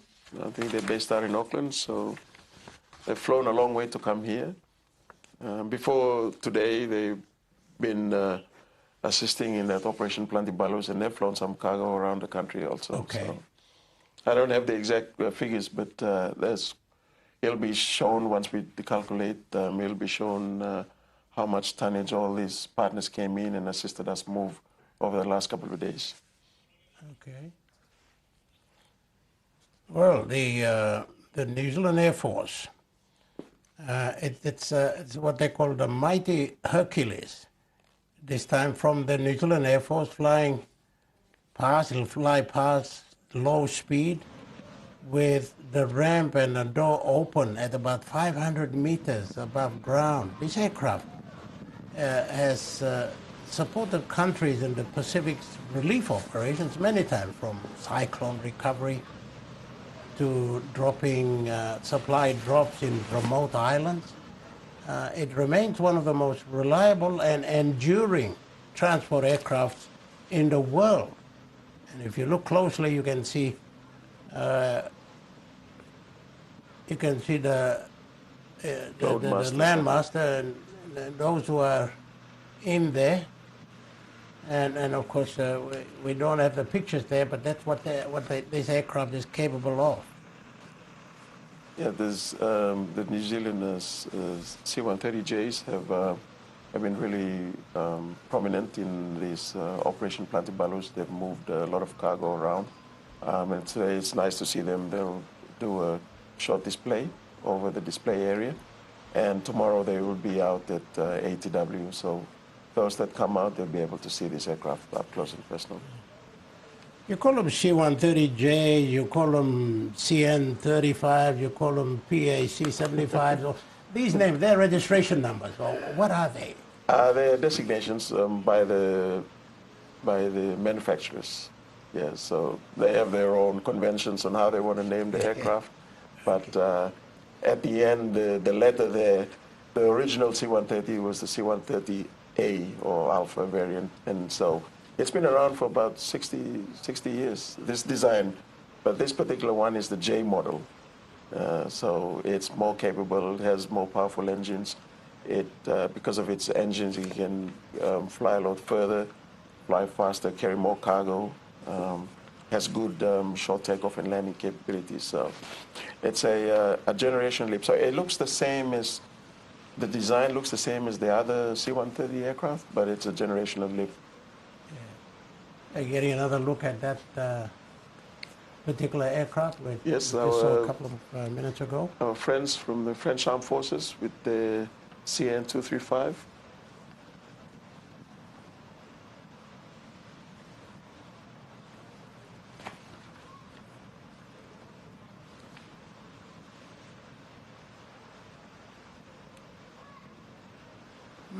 Well, there you are. And after that, what do we expect? As we mentioned, the C-130J from the Royal New Zealand Air Force, they should be next, coming in soon as the CN-235 from the French Armed Forces departs the display area. They'll be rolling in this C-130J from the Royal New Zealand Air Force 40 Squadron. They'll be rolling in and they'll begin their display. You said earlier on that they came a long way. They have flown from New Zealand all the way specifically for this. Yes. So all the way from Auckland, from their base, They flew here, not sure whether they flew through Australia, but they've come a long way. And as soon as they landed here, they went straight into Operation Plantibalus and they started moving cargo around the country. And today they're here for the display, so it's lovely to see. But they will be here tomorrow for the static air display. So. Okay.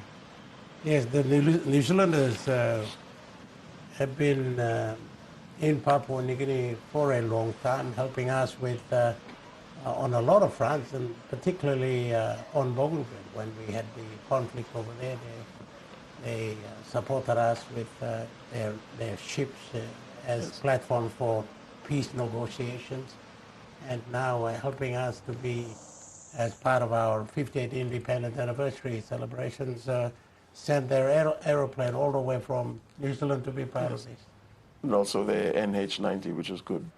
So a lot of areas where the big aircraft couldn't get to, those two helicopters that unfortunately couldn't be part of the show today, they were able to lift a lot of those cargoes into the remote villages. So a good contribution from our partners from New Zealand. Yeah, from us, Papua New Guinea, as a point of protocol, when we have visiting military from overseas, the point of entry and where they, put their planes and when their men get off, is it necessary anywhere in the country or at the designated ATW? When visiting forces come in, they file in what's known as a diplomatic clearance, and so it's up to Foreign Affairs and everyone else in Department of Transport when they allow an aircraft, then they come in. So all the aircraft that are here and wherever they're flying, they're allowed to come here and take part today. So when they come, they don't go to other parts of the airport, but at the air transport wing. It'll depend on the clearance that they're given, but they're here on invite from the PNG government and from the PNG Defence Force. So we have that relationship going back, and they are our partnered nations. All right, so we're still waiting for, I think, the other airplane to come into frame and for us to bring that picture to our viewers. But again, exciting times for us, especially here in the studio, and I guess Papua New Guinea to be witnessing the air show. We're going back to the highlights again of what transpired over the skies at Ela Beach in Port Moresby for the air show. Not only do we have the skies at our fingertips, I think today, but so we also have Papua New Guinea as well tuning in on this one.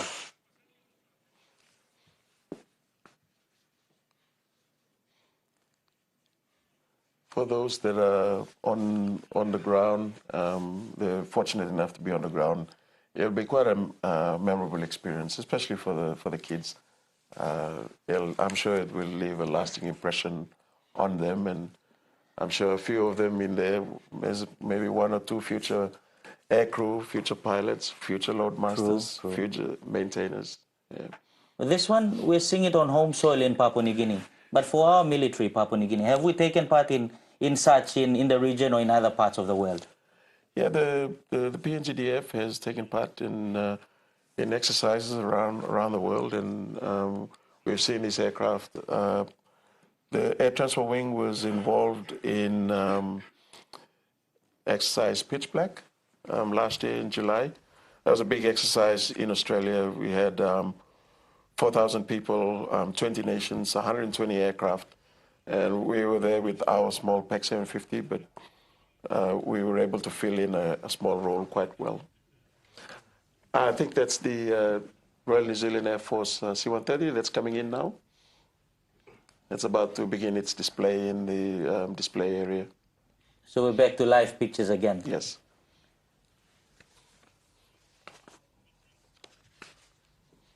That's the plane that flew all the way from New Zealand to be part of what That's we are right. doing here. Yes. That's it. They're based out of Auckland from 40 Squadron, number 40 Squadron. They've got the ramp open again, so the crowd will be able to get another glimpse of the aircraft and the loadmasters in there as they do a fly past.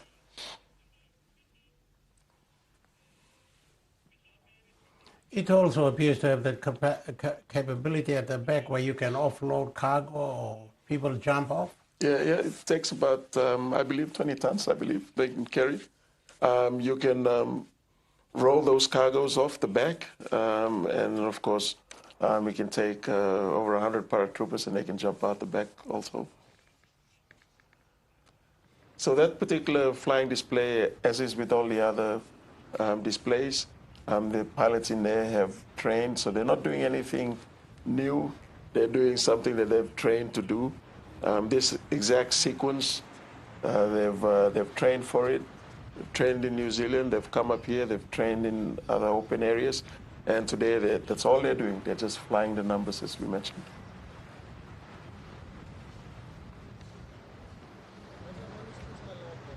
And just coming into view, there was another aircraft out there, so they're talking also to each other. Okay. Yeah. So there's communication happening. They're working very hard inside. And to us on the ground, we're seeing just a clean, nice display. But there's been a lot of planning that has gone into it. There's a lot of people working in the background to make sure that's safe. I'll also mention our control New Sky. They're also involved, making sure that there's separation between the aircraft. And once the aircraft have done their display, they get handed back to them, and then they back to Jackson. So. And we just saw the two men who got their finger poles moving with what's happening there. So Group Captain Moshek, or Ani, is on the left there. He's the ringmaster. So his job is to make sure that there's a flow and the aircraft are performing according to the sequence. Whilst everyone out there watching and enjoying, he'll probably be stressed a little bit just to make sure that once the display is over, then he'll be relaxed. Well, should things go wrong, yes, falls on him, heavy. And right next to him is Major Darius Kaule. He's the air planner inside Joint Task Force 50. It's nice to see kids out there. Parents brought kids out there to see all the aeroplanes and the air show. Yes, definitely. I'm sure the aircrew, they won't be able to see the crowd really, but after this goes on air and they can see, they'll be appreciative that there were people on the ground and to watch their display. Absolutely, absolutely, totally agree. And this is the air show of one of the three activities of the PNGDF week. We've had this week, we began with, of course, the fleet review, which started on Thursday, and then that was yesterday, the military tattoo at the Sir Hubert Murray Stadium. That was quite a spectacle, and we expect to have another run on that this afternoon. So if you missed yesterday, this is your opportunity to get down there and see it all over again. And I tell you, it is worth going there, and it is worth the effort being there to see it. And not just the military precision, the culture that is involved, the history associated with it, but it is also a time to show your colors, your patriotism towards your country about what's happening. So that was yesterday, and you'll have that opportunity this afternoon as well.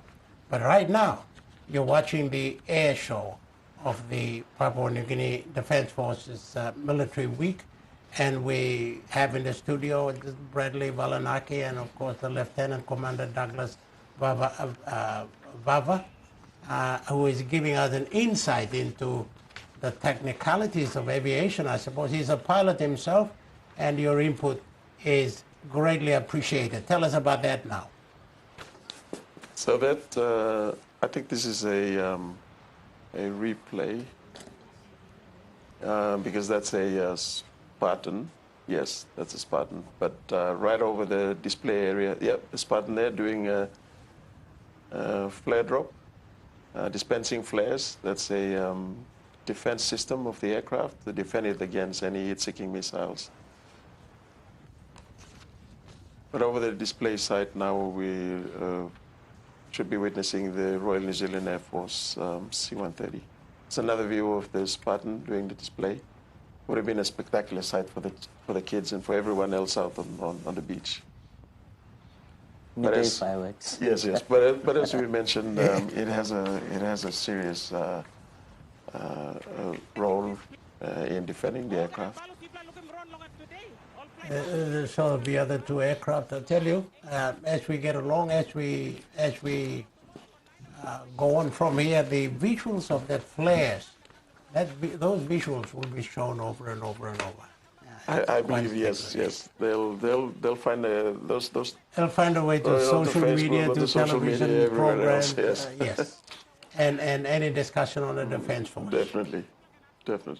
But you know, it's not only are we giving the opportunity to our residents in Port Moresby to view this display, but also the Motuan villages that surround that area.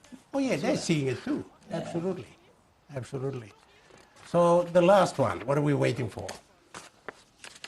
I'm not sure. I think we've got the New Zealand Air Force performing now. And then the last one will be the 767 from Niugini. The PX. The PX 767. You know, looking up to the sky, bird watching is a very patient sort of, Yes. and that's, I think, what we're doing now. We're watching the birds. Exactly. We have to be patient for the next one to arrive.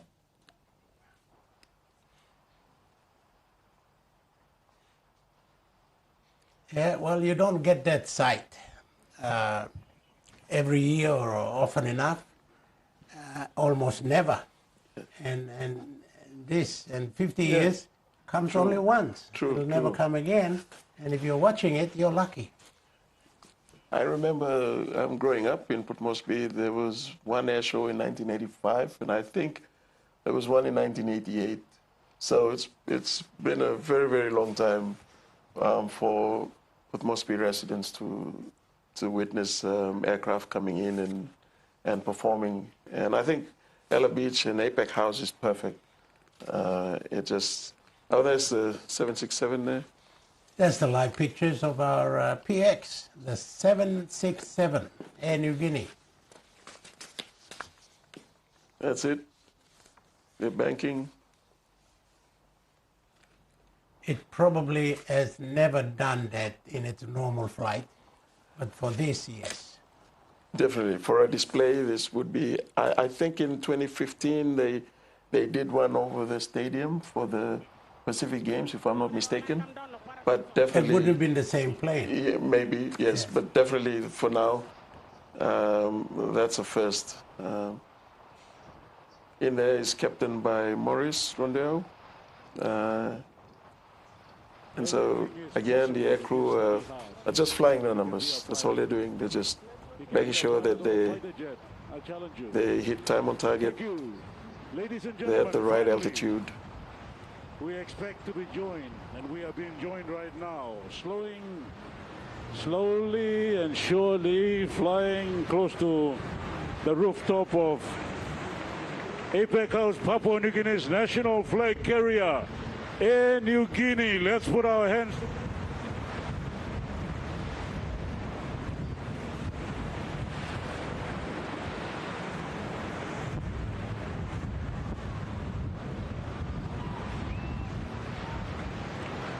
Uniting towns, villages, and families across this rugged terrain of Papua New Guinea, and connects us to other nations in the region and the world. With its wheels down and flying right over us, Air Niugini's Boeing 767-300R ER. Boeing 767-300ER, Air Niugini. A Nipla Boeing by Kamlong, 15 September. Nipla like Lukim Golong Jackson's Airport.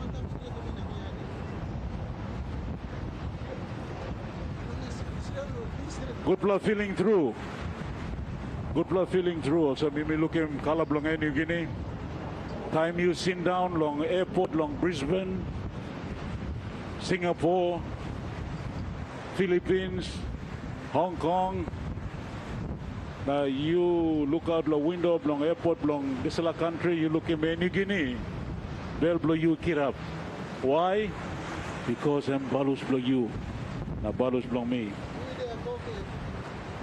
Thank you through Big Lahamamas. Sigo long Niugini, National Airline long Papua New Guinea long participate here long Airshow, long PNG Defence Force Week.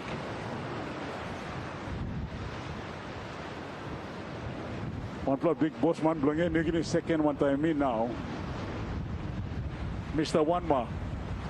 Mr. Wanma. I'm sub long commercial marketing management long in Niugini. Time na mi dress up also meeting also monthly man. Maka time monthly big club boss here. Thank you, true, Mr. Wanma. Thank you for the privilege to again shake hands and meet again during the PNG Defence Force Week. So tomorrow air show long air wing 9 o'clock in the morning gate by open. A last long military tattoo. All get a military by show him style blong all. Only March now show him style blong all long say Hubert Murray Stadium. Not up last side, backside long Ela Beach. So second round, let me come around now. Big pla balu straight. So time lo tanim and long pla ligli get long tanim. So ladies and gentlemen, coming around for the second round of its flight past, the Air Niugini Boeing 767-300ER from our national airline, Air Niugini. And we come now, please, you must fight him hand because M1 Pla iconic image or picture belong image or gonna have belong world. This is a color belong in New Guinea.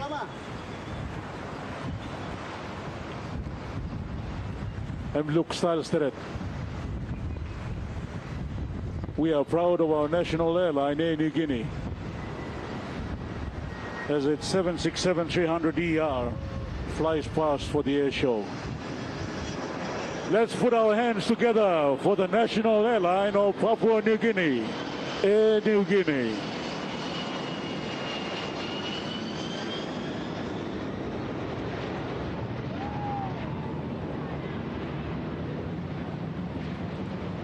Look at me go on top now.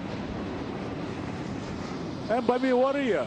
We see now inside lo balus by me feeling also ground he pulling me go down now. Balus he go on top. So that's a maneuver it was supposed to make today, was to have that steep climb. Many times you go into an airport, you want to land but you are unsure of landing because why?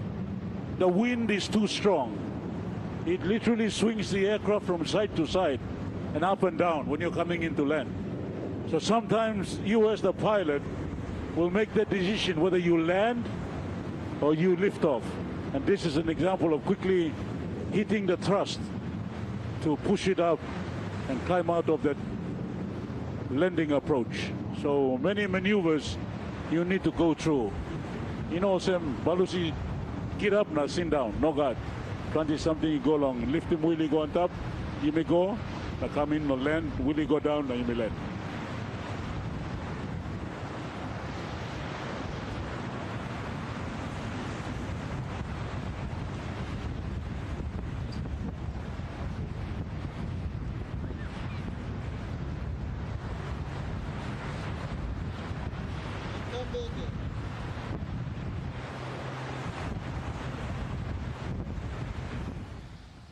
The scene at Ela Beach, APEC House, the conclusion, if you will, of the air show, display by the air element of the Papua New Guinea Defence Force in conjunction with all the other visiting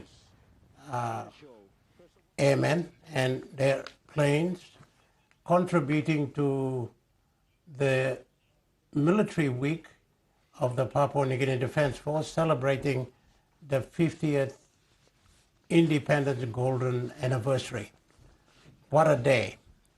I think we will see more of the aeroplanes in action on the 16th when there will be a flyover at flag raising. Lieutenant Colonel Douglas Bava, can you tell us about what might happen at that time? For the flag raising and flag lowering ceremony, we will also have a fly past also. There'll be other aircraft, not the ones to involve, but there'll also be other aircraft. So those that go for the flag raising, they can expect another display. Okay. And I think after this air show, there'll be the static air show at Jackson's Airport tomorrow, where people of Port Moresby and those who live around Jackson's Airport have that opportunity to see up close and in person, and maybe talk to the pilots and be part of that group to get an appreciation of those magnificent birds in the air that we saw. So that's the static air show at Jackson's Airport in Port Moresby tomorrow. So it's not over yet. It continues. And Lieutenant, will you be there? Yes, I'll be there. We'll be happy to answer some questions also about the aircraft that we fly, the PEC 750. But it'll be something for everyone. Not everyone wants to be a pilot. There's people that want to fly the planes, and there's people that want to load the aircraft. There's people that want to fix the aircraft. So tomorrow is a good day to bring your kids out. And if you're interested in aviation, come along.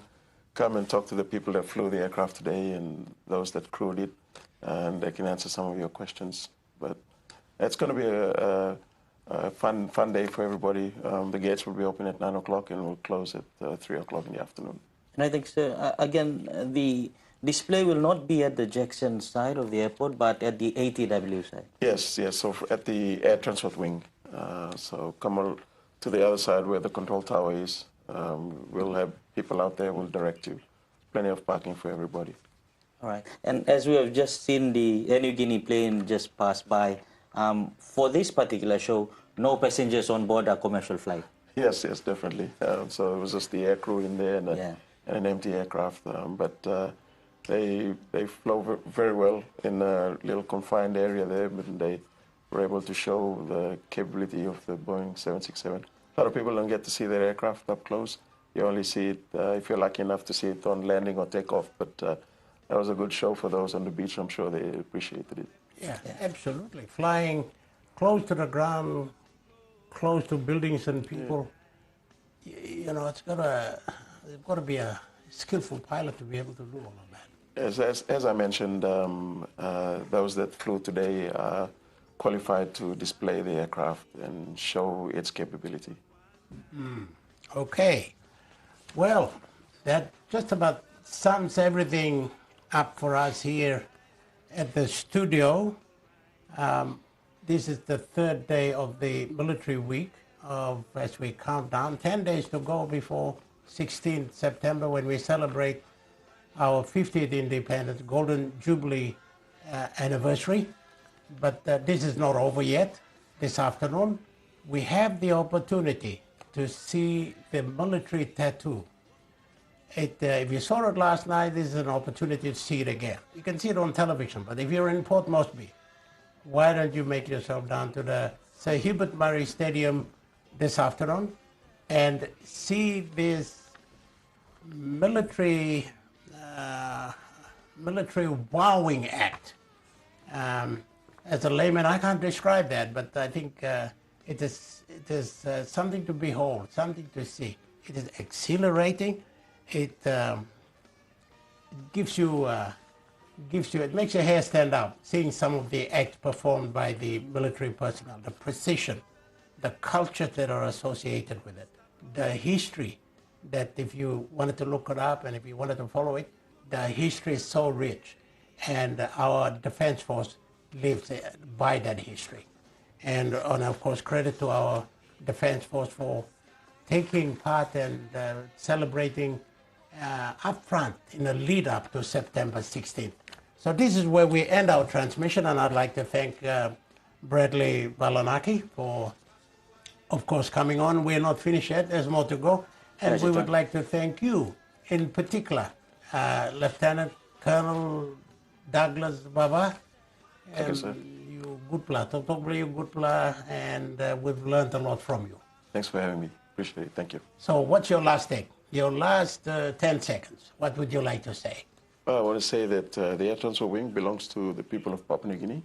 Whilst we had 2 small aircraft on display, we are building capability. We have to do it safely, and one day our big aircraft will come online. The government is serious about supporting us, and so that capability will come online. There are kids who are here today who watch the display that one day sit in my position, and so it's wonderful to see. Okay, that's, I thought, a decision, a wish for the next 50 years of Papua New Guinea. On that note, we'll end it here. Thank you for being with us. Join us again this afternoon for the second version of the military tattoo on MTV, NBC TV, and TV1.